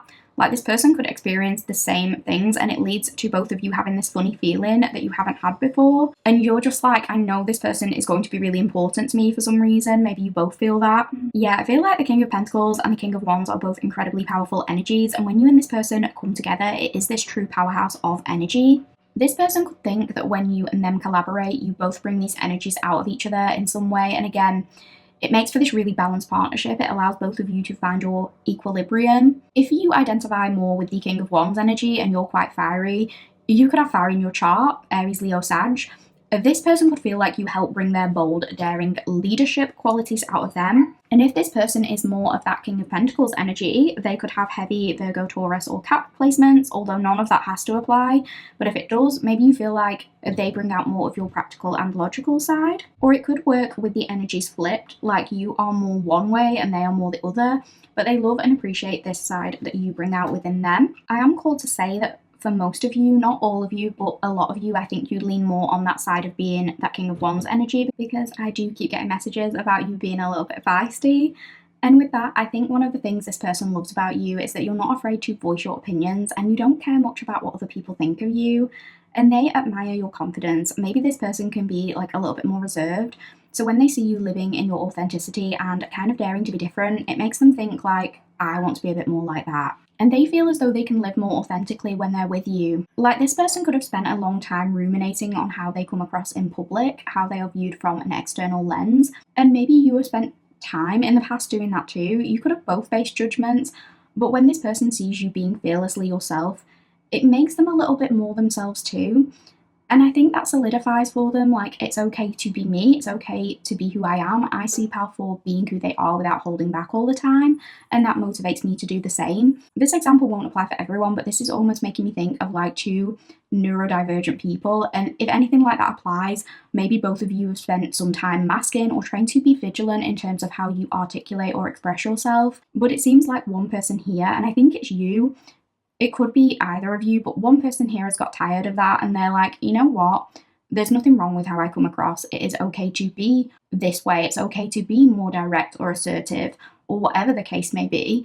And the other person, who's maybe also spent a long time masking, is like, I look at this person just being who they are and not having to filter themselves, and it makes me feel like And maybe it's okay if I do that too, and I don't have to second guess myself all the time. This person could actually think that because sometimes there isn't always a filter with you, maybe it makes you come across as even more charming and endearing. They might love how funny you are, they could think that you have a way with words, and they could love how much energy you bring to the relationship, how you are not afraid to look a bit silly, or you're not afraid to take a risk and be adventurous sometimes. You could encourage this person to be more spontaneous.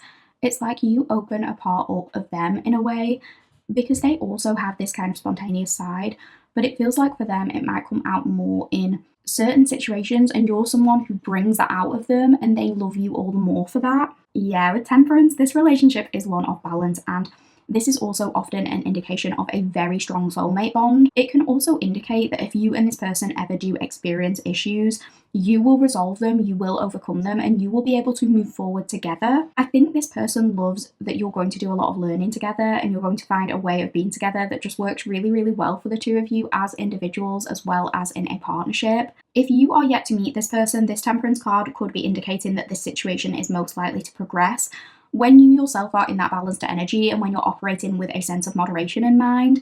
This can also be an encouragement to not be too hasty and to approach encounters going forward with an open mind. And I don't think you or this person are judgmental people in the slightest, because I think you both know what it's like to be judged. So I think you are kind to most people you encounter unless they give you a reason not to be. But unless the energies are flipped here, if you are that person who you know you can be a little bit feisty, I think because you are super passionate and you know your own mind, you know how to take action and go after what you want. This could be encouraging you to not dismiss romantic possibilities based on that first impression. And this could apply particularly if you're used to relationships with extreme highs and lows or a lot of emotional intensity. Sometimes when we encounter a relationship that's different to that, we can interpret it as a lack of attraction or as boring. But often soulmate connections, it's like a different kind of intensity, but it shouldn't feel toxic. And sometimes we mistakenly interpret strong emotions as this must be my soulmate because they make me feel so much. Nobody has ever made me feel so much.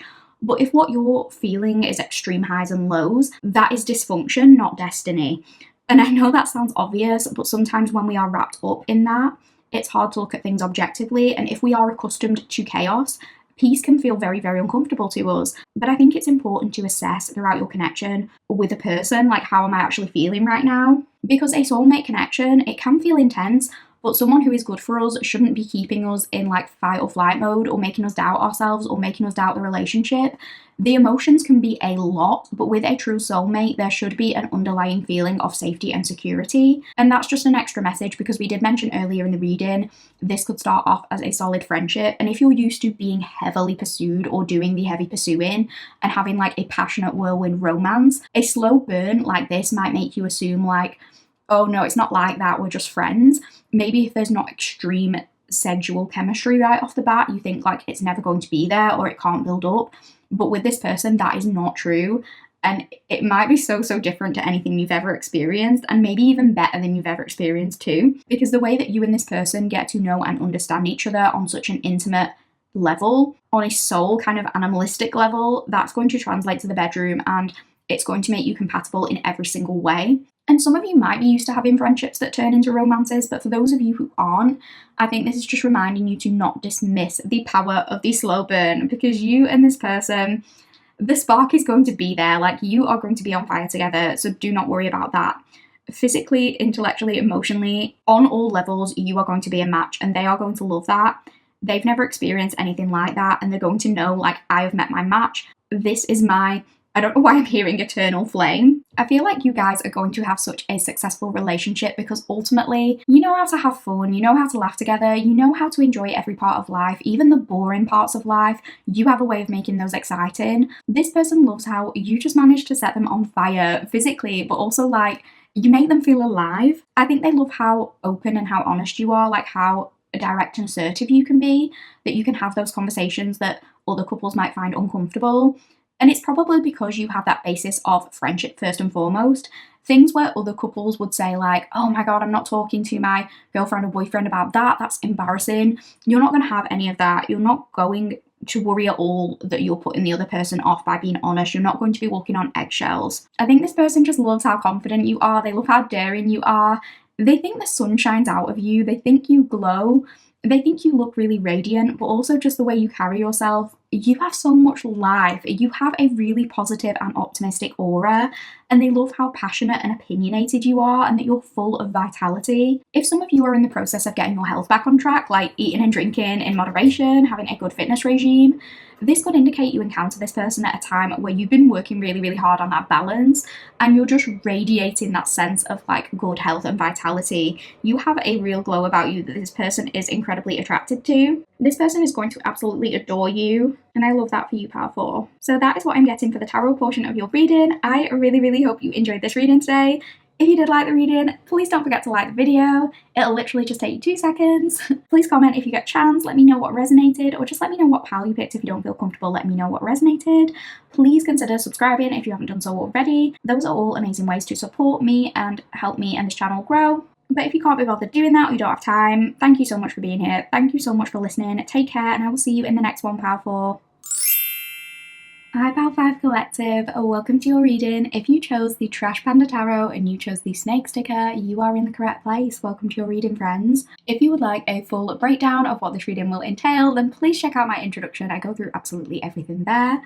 I'm trying to not repeat myself 2,000 times because I always repeat myself unnecessarily. So I'm just going to say that if you have any questions about whether this reading is for you or how to know whether a pile is for you, I've talked about that extensively, way too extensively in the intro. I will also cover some of those points in my pinned comment. So if you want to give that a quick glance, go right ahead.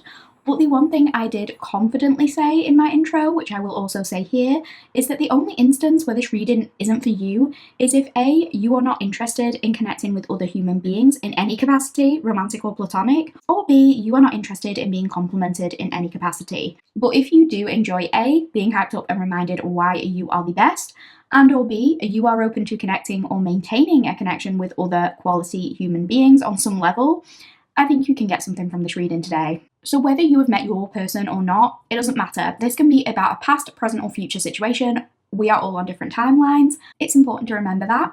But for this reading today, we are getting some channeled compliments from your future spouse or a future soulmate, and we are asking what this person loves or will absolutely love and adore most about you, what they think are your best or most beautiful traits, what they are going to appreciate most about the relationship that you share, and just what works or will work when it comes to this connection.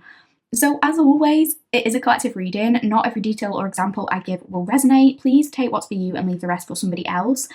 Please don't forget to like, comment, share, and subscribe. It is the best and easiest way to support me and support this channel, and on a personal level, I just really enjoy hearing from you guys. So please consider doing one of those things if you get time. But if not, thank you so much for being here and thank you so much for listening. Now, let's get started with your energy check. We are going to be looking at 5 cards from 5 different oracle decks. So I am going to pop your sticker here, and I am actually just going to move your tarot to one side for now so we can focus on these oracle cards in front of us. So for the oracle portion of the reading, this might include details regarding your energy, this person's energy, and the overarching energy of the relationship as a whole. We might also touch on circumstances surrounding you, this person, or the two of you meeting and interacting. So we have got nourish your body with high vibing energy. We have got number 49, saving, preservation, collection, means. We have got courage. We've got the rooster and sunflower, communication. And we've got number 30, mimicry. So these don't have to apply, but I do always like to mention the numbers. We have numbers 30 and 49.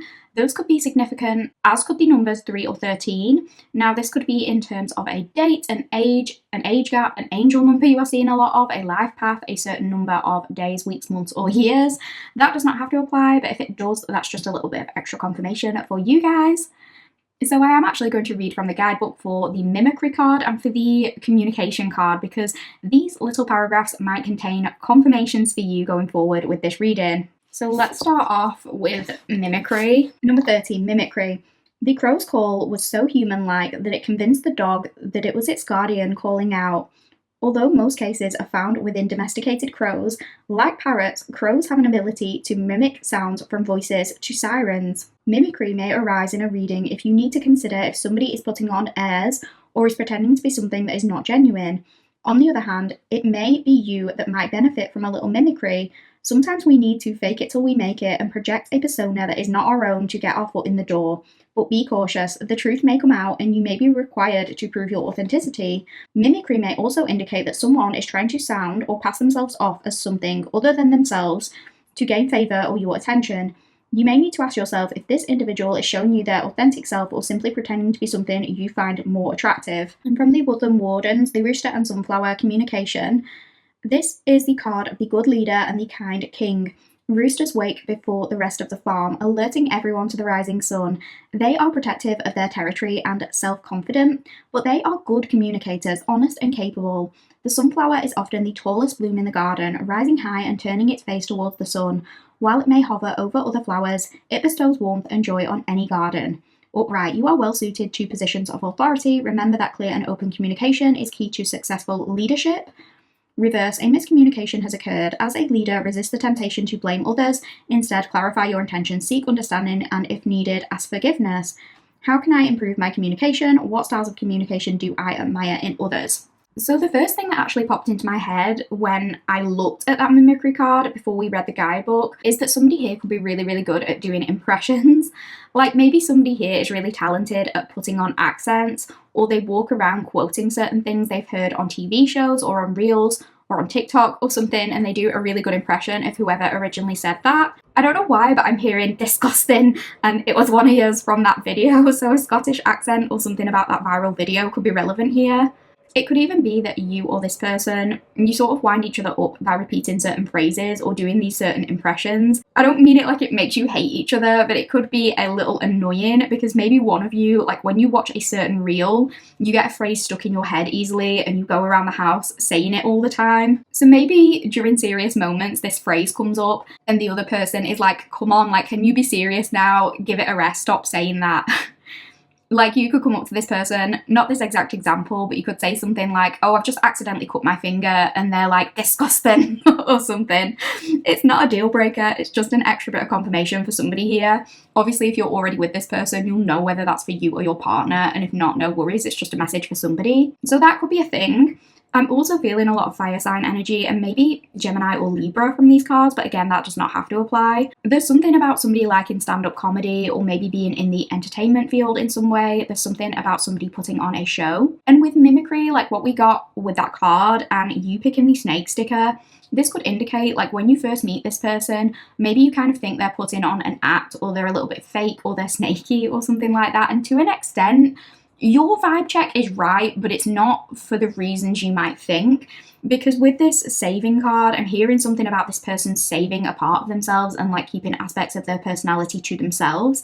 And I think this is because this person feels like they have a responsibility for coming across as positive or keeping the morale up. And so you could see them smiling and laughing, and maybe because you're intuitive, you're like, I can tell that this person is secretly stressed or upset, but they're wearing this fake smile. Like, why are they putting on this act? But I think a lot of this is that they don't want to burden other people with their problems, or they feel as though they have to stay strong. This person could be used to kind of taking on the role of like comedic relief or being the funny friend. And maybe this is somebody who doesn't like talking about their problems, or this is somebody who has kind of a self-deprecating humour. So at first it's assumed that they are shallow or that's all there is to them. But actually, you manage to see through this barrier of confidence and bravado that they have, even if they don't want you to see through it. So there's a lot going on underneath the surface, but maybe it's a little bit frustrating at first because you could say to this person, you know, why do you always make jokes at your own expense? Or why do you always laugh everything off? Like, can you be serious for 1 minute? But this humour is kind of a coping mechanism for this person. They're a little afraid of showing their softer or more vulnerable side, maybe. And the energies can totally be flipped too. Like, you could recognise aspects of yourself in this. Maybe both of you are a little bit like this, and so you can kind of sense it in the other two, like real recognises real. This could definitely be the kind of person who some people might interpret as cocky or arrogant or a bit of a show-off, but that is their mask more than anything. And I think you, of all people, like, you can see this, you can recognise this, that this is like their protective shield, but sometimes you wish they didn't have it up all the time. This could be the kind of person who they like having a lot of banter and making jokes, but you can kind of see beneath it. But outwardly, they always try and maintain this same attitude of like positivity. So if this is someone you work with as one example. Doesn't have to be this one, but if it is, they could come into the office always with this optimism of like, come on team, let's do this. Even if you can see that there's a day when they clearly haven't slept well and they have like bags under their eyes or they're not doing so great, they always try and maintain this exterior, but you can see it and it could be hard for them to open up about that. They kind of just go on with the bravado like everything is okay. They could also be the kind of person, I want to say, who elicits eye rolls with some of their humor. This is making me think of like, let's say this is someone you work with. If you have a client who comes in and they ask for this person specifically, when you say to this person, oh, this client came in and wanted you for XYZ, this will be the kind of person who says like, oh yeah, everybody wants me, get in line, or yeah, I think that client likes me. And everyone's like, oh, shut up, because they're always making jokes like this. And again, some people think this person, it's because they're big-headed or because they're full of themselves, but you know it's a joke and you kind of know it's just a mask and that they don't truly think these things, but they like to make people laugh a lot of the time, I think. Somebody here could be very, very big on communication, and I think communication will be a big part of your relationship. Words of affirmation could be somebody's love language. Maybe somebody has a bit of a praise kink, or they like to make people proud. They like to please people. Somebody here could be a big talker, or they have a bit of a big mouth. Somebody here could love to have a bit of a yap and to gossip. Now, people who know me in real life know that I have chickens, and I did take care of a rooster for a short period of time. Now, I do not live in an area that is appropriate to keep roosters, so he has since been rehomed, but I had him when he was just kind of like reaching maturity and finding his voice. And a lot of people think roosters just crow in the morning, but actually they crow at all times of the day. And if you look at a rooster, you can see when they're like gearing up to speak. So this person could be very expressive in terms of their body language and how they talk. And there could be something about somebody talking a lot generally, or maybe struggling to use their indoor voice at times. Maybe one person in this connection shushes the other and that person is like, oops, like, am I being really loud? And people 2 rooms away can hear them. There could also be something about this person interrupting while someone is trying to concentrate. And maybe it's not intentional. It could just be like if someone's working from home, maybe the other person comes into the room humming a tune or talking out loud to themselves, or playing reels out loud on their phone or something, and then being like, oh shit, sorry, are you trying to concentrate? That's just a specific message for somebody here. Won't apply to everyone. But this is just making me think, somebody here has a big presence. You know when they're around. Maybe they have a loud voice, or you hear them in the room next door. Maybe they have a very commanding presence. Somebody here could be an early riser. But you know, as much as the sound of a rooster can be a little bit annoying when you hear it all the time, roosters are also fierce protectors. They can be really loyal when it comes to defending their flock. Like, roosters will put their life on the line sometimes to protect the hens, even if it means coming face to face and going up against animals bigger than them. They will do anything to look after their girls. So that could be this person, like they puff up their chest and put on this bravado to make sure the people they care about are safe and okay. This definitely seems like a brave person. They might wind you up or get on your nerves at times, but like, I think this is a person who would have your back. If you were in trouble, this won't be the kind of person to just like run off in the opposite direction and leave you to it. Somebody here could like to send a lot of voice notes or long voice notes. Somebody here is not afraid of taking charge and going after what they want, showing a little bit of initiative and making a move.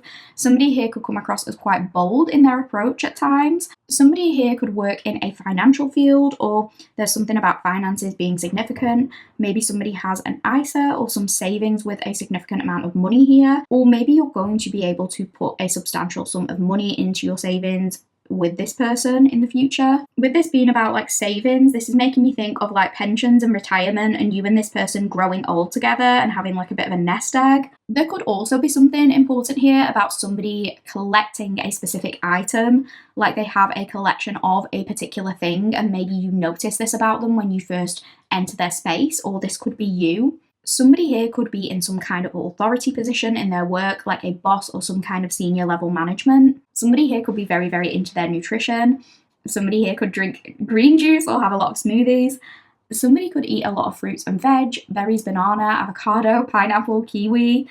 Somebody here could have a crystal bracelet or a butterfly tattoo, or a shoulder tattoo, or maybe a butterfly tattoo on the shoulder. So that is what I'm getting for the oracle portion of your reading, Pal 5. I really, really hope this is resonating for you so far. If it is resonating, I will see you at your tarot reading. During the tarot reading, we are going to get some specific channeled compliments from your spouse. We are going to find out what they love most about you and what they love most about the relationship that you guys are going to share. Thank you for listening so far, and I'll see you in the tarot portion, Pal 5. Hi Pal 5 Collective, welcome to the tarot portion of your reading. Without hesitation, let's get started and have a look at the cards we pulled for you. So we have got to start off with the Six of Cups, and the clarifier is the Knight of Pentacles. We have got the King of Swords, and the clarifying card is the Eight of Wands.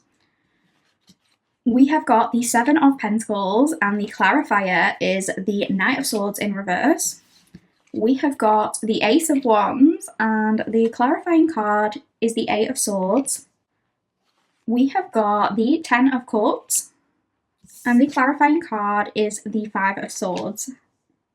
Okay, so this person could love how silly you guys can be with each other, especially if one of you is in some kind of position of authority, like in your professional life as one example, and you have to act serious most of the time. Like if they have to act kind of assertive or strict in their day job, or they are faced with a lot of stress or difficult decisions, they might love that when they see you guys get to kind of goof around or to be silly together. We've had the Six of Cups come up in a few readings today, and the Six of Cups always gives me this very nostalgic vibe. So if you haven't known this person for a super long time, it could just be that they feel like they've known you a long time, or you somehow remind them of like a childlike simplicity. You guys could have that kind of relationship where you sometimes pull harmless pranks on each other, or you try to like scare each other, or you wind each other up, but it's in this really funny way that you both kind of enjoy. That could be one of the ways this person flirts with you. It's like you try to get certain reactions out of each other. Maybe if you wind this person up, like if you tease them or you roast them a little, they sort of like it. I think they enjoy the banter that you guys share together. They love that you're someone that they can kind of go back and forth with in that way. This is making me think that for a few of you, this is someone you work with or who you will work with. And of course, that's not going to be for everyone, but this is making me think that they love that you add spice to an otherwise boring day in some way.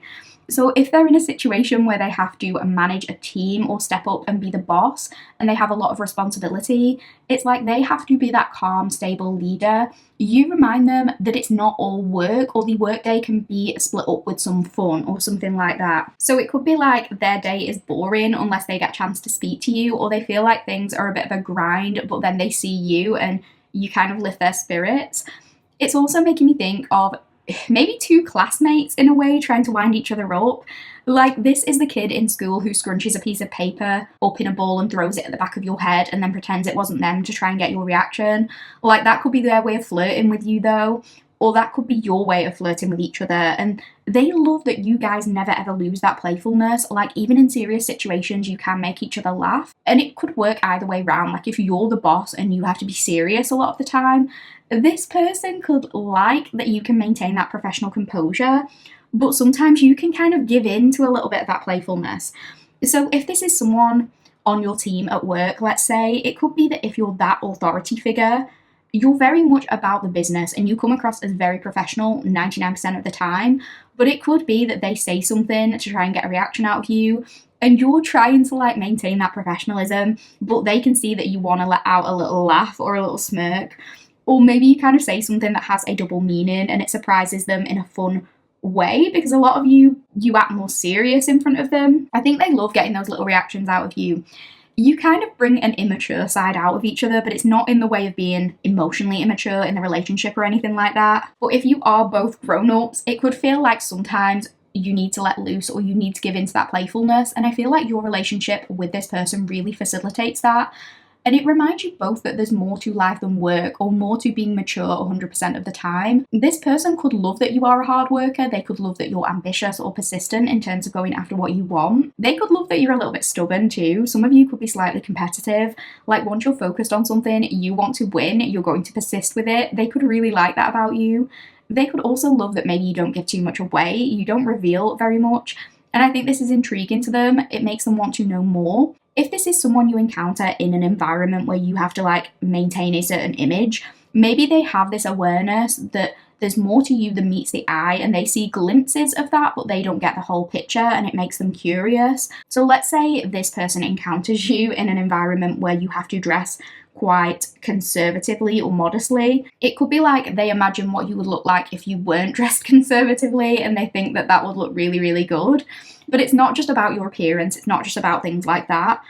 It's as though, you know, maybe this person would love to get you in a setting where you and them could really loosen up because they know that you'd be a lot of fun. But maybe in the context that you encounter them at the start of your union, perhaps both of you can't fully express everything you want due to those circumstances, but they are very curious, and I think that keeps them very interested. With that King of Swords and the Eight of Wands, one thing I keep hearing is that this person loves that they just can't tell with you.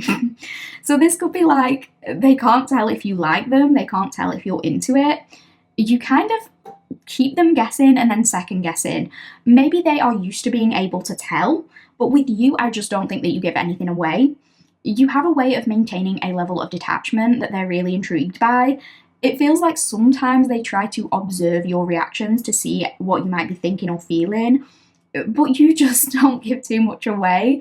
But again, they can tell that there's a lot going on beneath that. I think you can both tell that there's a lot more going on with each other than what initially meets the eye, which just makes me feel like you might meet in a setting where, for whatever reason, it doesn't have to be work, but for whatever reason, you can't fully explore that, but you can feel it. There's like tension there. I think more than anything, they'd love to have the opportunity to get you alone.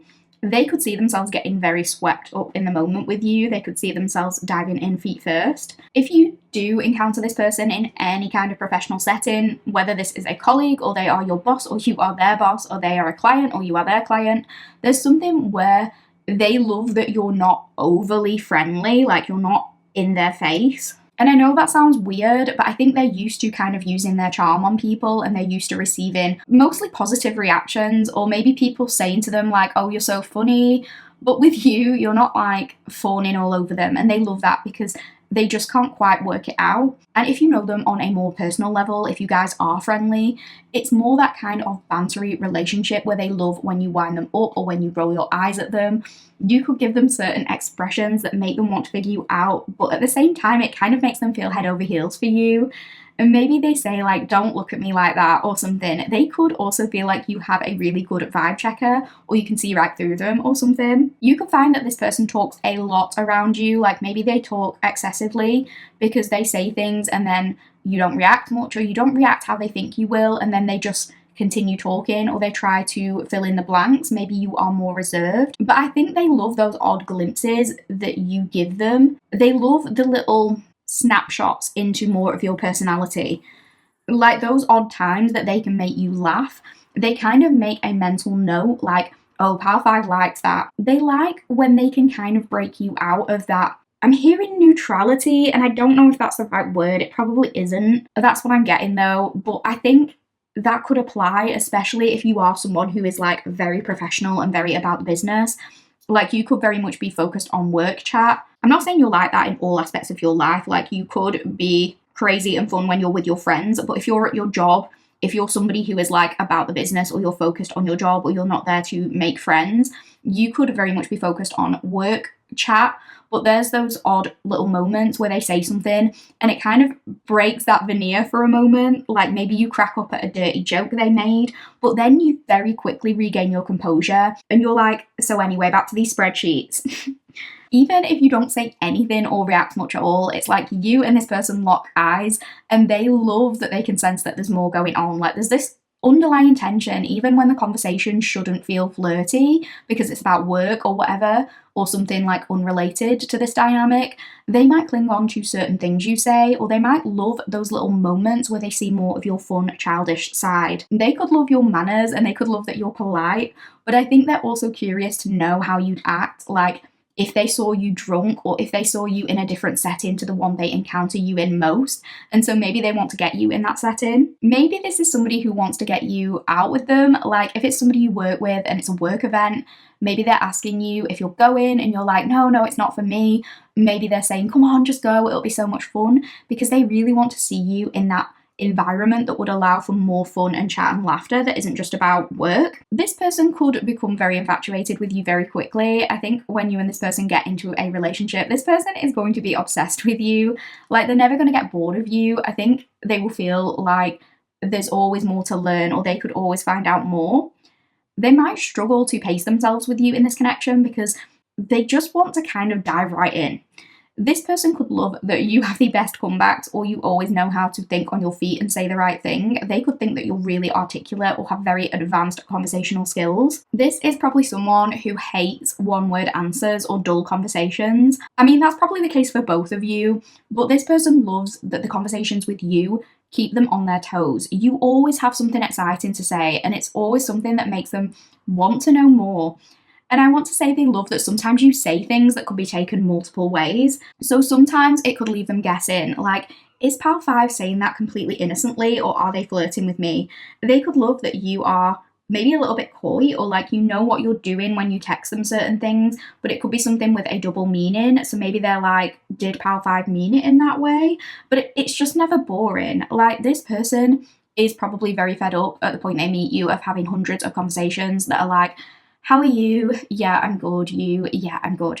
There's nothing wrong with that, but when it's the same thing day in, day out and the conversation doesn't really expand after that, it can get a little bit tiresome. And I think this person loves people who can hold conversations, and that is definitely you. I mean, we were getting that this person loves to talk, so I can absolutely see how that would apply. Yeah, and even with that Seven of Pentacles and that Knight of Swords in reverse, the overarching message I'm getting is that this person loves that you kind of leave them questioning, and it's not in a bad way, it's in a way that's really exciting for them. I think this person is used to kind of knowing how certain conversations are going to go, or they're used to getting certain reactions, they're used to knowing what to expect. But with you, they really don't know what's going to happen, and that kind of, it leaves them feeling out of control. So they're taken off guard, but they are very curious to see what will happen next. This is a random example, but the kind of feeling I'm getting, it's like if you're somebody who watches a lot of films from a specific genre, it can become really easy to guess the plot and the direction the film is heading in. And that's like this person. If they've interacted with lots of different people throughout their life, maybe they can usually guess the direction the conversation is heading in. They might be able to figure out what kind of person they're talking to pretty easily, and they'll come to expect certain reactions from those individuals. And especially in the film example, I feel like a lot of trailers for films these days just kind of give the whole plot away, almost to the point where you're like, what is the point in paying to see this film if I already know what's going to happen? And that's like with this person, maybe with other interactions they've had, they kind of feel apathetic towards it, like, what's the point? This is predictable, I already know how this is going to play out. But with you, it's like there's this sense of the plot derailing, or what you get in the trailer is not what you actually get when you sit down and watch the film. And this is really exciting. It leaves this person on the edge of their seat because they're like, I wasn't expecting it to take this turn. I don't know whether it's significant, but the film Hereditary is springing to mind. When I watched the trailer for that originally, I thought the film was going to go one way and it went a completely different way. And when it got to that scene, I was like, okay, I was not expecting things to play out like this. And I thought that trailer did a really good job of like throwing me off and not revealing absolutely everything. And I watch a lot of horror films, I watch a lot of thrillers and things. If you have one you can recommend, let me know in the comments. So maybe that is how this person feels with you. Like, the preview is just a little taste, the trailer is just a little taste, but you know how to keep them guessing and they know that there's more to come. This person could at first actually be a little intimidated by you. Maybe they feel out of their depth. But I think, and this kind of goes back to that mimicry card, this seems like a person who is used to adapting to those around them. And if they know things about a particular person, they might kind of tailor the conversation to accommodate that. Like, if they know that Susan in the office likes Japanese food, they're going to strike up a conversation with Susan about Japanese food, knowing that that is one of her interests. But with you, maybe they're not really sure what you like, what you don't like, what you're into, because you don't give much of yourself away like that until someone knows you properly. So it leaves them kind of like, I want to impress Pal 5, but what do I even talk to them about? I feel out of my depth because usually I rely on my knowledge when it comes to people, but with Pal 5, I don't know anything. But this is actually a really good thing for them. And I feel like one thing they're going to love about you in this relationship is that it kind of forces them to have an authentic conversation where they're not just trying to play into what other people like or what other people want to talk about. They're not just trying to fit in or people please. I actually think as much as this person might be a big talker, they might yap a lot, I think they feel more comfortable when they're not revealing too many deeper aspects about themselves. And that could be why they like to get to know what other people like, so then there's always something to talk about or some kind of joke to make that doesn't include them giving anything personal away about themselves. But with you, it's different. I think the conversations are going to feel deeper because you're very much that person who also doesn't give much of themselves away. Maybe this person is accustomed to kind of controlling the conversation or asking other people questions, but with you, maybe the energy is flipped, like you ask them questions more than you give away about yourself, and it forces them to allow you in on that deeper level. They're not used to that. I think this person really admires that you're not someone who is interested in showing off to get other people to like you. Sometimes this person might feel like they are too much of a follower, or they sometimes say too much of the wrong thing, but they feel as though you're someone who really listens before you speak and you give measured responses. You don't rush into things the way that they sometimes do. You know how to sit back and plan and exercise patience, and this person might sometimes feel like they lack patience. And there's something where, like, it always feels like when you and them part ways, there's something unfinished, but it's not unfinished in a way of you or them not being satisfied. It's more, there's always more to be explored here. So this could be that in the early stages of dating, when they're getting to know you, they love that you can have a date together, but by the end of that date, it feels like they've still only just scratched the surface of who you are, and there's always more to like figure out. They could feel like it's always easy to pick back up where they left off with you. Like if you go a little bit of time between seeing each other, when you meet back up, it's not awkward. You just easily slip back into your banter and your conversations. This Ace of Wands and the Eight of Swords is really, really interesting to me, and I'm sure we got these exact same cards in another pile. We might not have done, it might not have been these exact ones, but it is giving me an overall feeling that I got in another pile. I'm sorry, I don't remember which one it was, but I know we did get something like this. So if you were drawn to another pile, maybe there's another one here for you. But yeah, I'm sure we got a couple of these cards in another pile. But firstly, this person is very, very, very physically attracted to you. And this isn't somebody who comes across as being afraid of taking action for the most part. In fact, one thing I think they're going to love about you is that you allow them to pursue you, and you're actually a challenge for them, particularly in those early days because they just can't figure you out. You don't chase them, and they like that you don't make it easy for them to get to know you. They like that they kind of have to think outside of the box with you. If they are an attractive person and they're used to people chasing them, or they're used to people making it easy, like it's not hard for them to get dates and things like that, you are something different to that, and they really, really like that. It could be that at the time you guys meet, you're really not looking for anything, or maybe you assume like this person is just attracted to you physically, or they just want to mess around. So their attempts to get you alone kind of make you roll your eyes, and you don't really give them the opportunity to like get to know you like that at first. And they like the challenge of that. And I don't mean this plays out in any kind of toxic way. This is not that you're saying, no, I'm not interested to this person, and they keep trying to test your boundaries. I think it's like this person could be used to flirting or making jokes, and people responding to that in a very forthcoming way and kind of doing most of the work for them. As one example, this could be the kind of person where in the past, when they've wanted to date someone, when they've been interested in someone, maybe they've just slid into the DMs or given some vague suggestion of a date, and then the other person has kind of jumped on that opportunity and taken the reins and done the planning of that date. But with you, I think it's like you're not going to take them seriously unless they are being serious and they're willing to stay motivated and put in the effort. So if they make some vague off-the-cuff flirtation or joke, you're just going to roll your eyes and not give them the time of day unless they actually come to you with solid plans. And these specific examples are going to be different for everyone, but this is making me think like, let's say you posted a story on social media of the food that you're eating, and it's just something random. Maybe you put a caption like, I love Indian food or something like that. This person could reply to that story and slide into your DMs and say, I'll remember that for when I take you out. And maybe in the past, because they're attractive, they're used to people responding and essentially, yeah, like doing the work for them and maybe saying, oh, you're going to take me out? Okay, let's set a date then. Whereas with you, you might be the kind of person to either reply with something sarcastic, or you just heart react and move on until they give you something concrete, or you could even leave them on red, because you're not going to be the one bending over backwards to plan a date. Like if they want that, they have to put in the work. And I think they love that about you. They love that they have to be more creative when it comes to you. They can't just rely on being an attractive human being and expect that to mean that they don't have to try. And so they like the challenge. They like that they kind of have to get their head in the game to interact with you. I'm hearing the High School Musical song now, so maybe that is significant for somebody here. get your head in the game. I think they love that they have to be bold to talk to you, and it could be surprising to you at first that this person is intimidated or this person needs a little bit of courage to talk to you, because they do come across as confident on a surface level. They do come across as somebody who is more easygoing when it comes to initiating. But I think that's because in the past they haven't had to try very hard with it. Like, again, if they are attractive, they're used to people responding really enthusiastically, even to their half-hearted, half-assed sort of attempts. But because they don't get that with you, and because they're not always sure exactly how you're going to react or if you're going to want this, they have to actually be daring. They have to put their best foot forward and take a risk, and that is scary for them. But it's also really exciting. It's like a new lease of life. And it's fun for them figuring out what you would want to do and actually caring so much about your interests and finding out about you. But they could at first kind of get scared away or not quite know how to approach you, purely because you're just not what they're used to. Maybe when they try their usual tricks on you, they're like a little bit anxious, or they feel stuck and they're like, okay, what now? Because they didn't respond the way I thought they would, so what should I do? Like, does this mean they're not into me? I'm not used to this.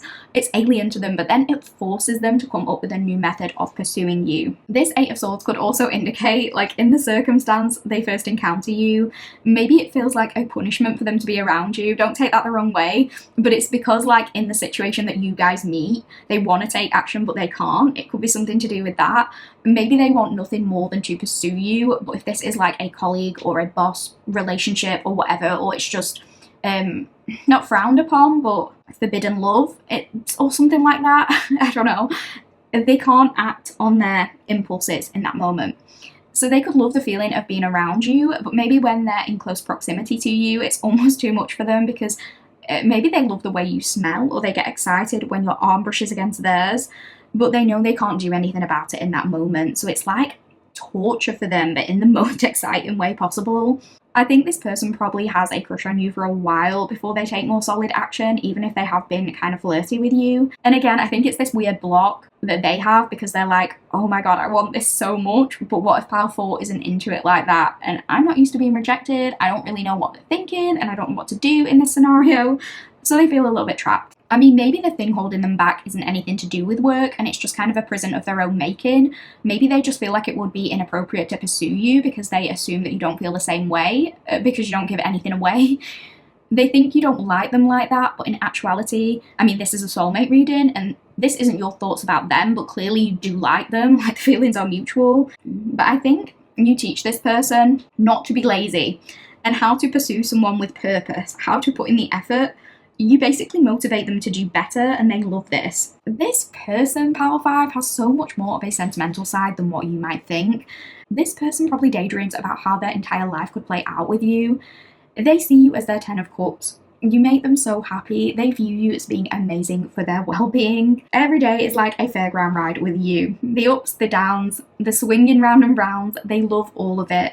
And I think this person is saying they didn't think they were going to find true fulfillment before they met you. Because this could be a person who is used to kind of getting bored in relationships easily. Maybe they find them monotonous.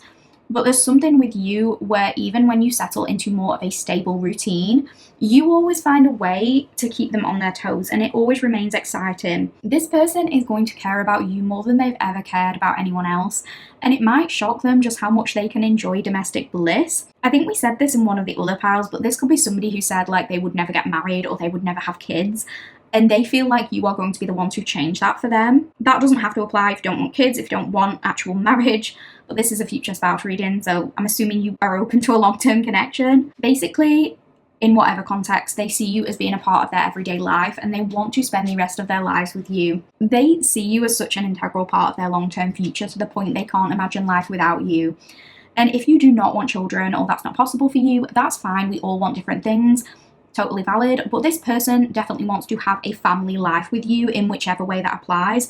That could just be you and them moving in together, or you getting pets together, or you going traveling around the world together. But they feel like they are happiest when they are with you. They feel like luck is on their side. They feel like you allow them to be creative and to have fun. And I also feel like you guys never lose that sense of playful banter that you had from the very beginning. It's kind of like enemies to lovers vibes in a weird way. Because the Five of Swords can often talk about conflict and fighting, but I'm not interpreting it as like, oh, you are constantly going to be fighting or arguing in this relationship. It's not like that. It's bringing me back to that idea of like, you and this person teasing each other, winding each other up, playing pranks on each other, having this attitude of healthy competition with one another, being adventurous. Even when you live together and you slip more into a stable routine, that's never going to go away. So the excitement is always kept alive in this relationship. And we all have ebbs and flows in relationships. Like if you're with a person for a long time, life happens, people go through difficult times. Life might feel more mundane sometimes than it does other times, but throughout all of that, you and this person always find a way to keep the spark alive in some way. You never get bored of each other. And it doesn't have to be like you're always having super spontaneous, intimate time physically. That could be a big part of your relationship. But obviously, if you and this person do decide to start a family together, there's going to be times where that kind of thing has to be put on pause, or it has to be more scheduled than before, and that's normal. But even when it's not possible for you to engage with stuff like that for whatever reason, you're always going to find other ways to have fun and kind of keep that passion going. I feel like even through the hard times, there's going to be a lot of laughter here. I also feel like you guys, your idea of foreplay is very communicative. And it could be kind of based around winding each other up or teasing each other throughout the day. You guys are just never going to stop flirting. I think this person loves as well that you use fighting talk and you know how to put them in their place. The example I'm getting is giving me like a couple playing competitive games together, and you're both kind of threatening each other, or you're both saying to each other, well, if I win, what do I get? You could be that kind of couple where you're always making deals with each other, or you're always betting with each other over silly things. I'm also hearing the phrase play dirty, so it could be you and this person kind of trick each other. The Five of Swords can be about deception, but in this scenario, I think it's more in a funny way, like you saying something to get the other person's reaction and then being like, oh, I was just kidding, I just wanted to see what you'd say. Or I guess pranking each other, joking around with each other a lot, and that's how you kind of spice things up. This person loves that there's never ever a dull day with you. You are going to give them a new definition of what partnership or married life or having a true soulmate is. And they are going to be so content at the life they're going to have with you and what you guys are going to share together. So that is what I'm getting for you, Pal 5. I really, really hope you enjoyed this reading today. I hope it resonated for you. If it did resonate, please leave me a little comment. Let me know what resonated. Please like the video if you get a chance. If you don't feel comfortable, let me know what resonated. Even just saying which pal you picked would really help me. If you haven't subbed, please consider doing that. That is the best and easiest way to support me. Thank you for being here. Thank you for listening. Take care, and I'll see you in the next one. Bye, Pal 5.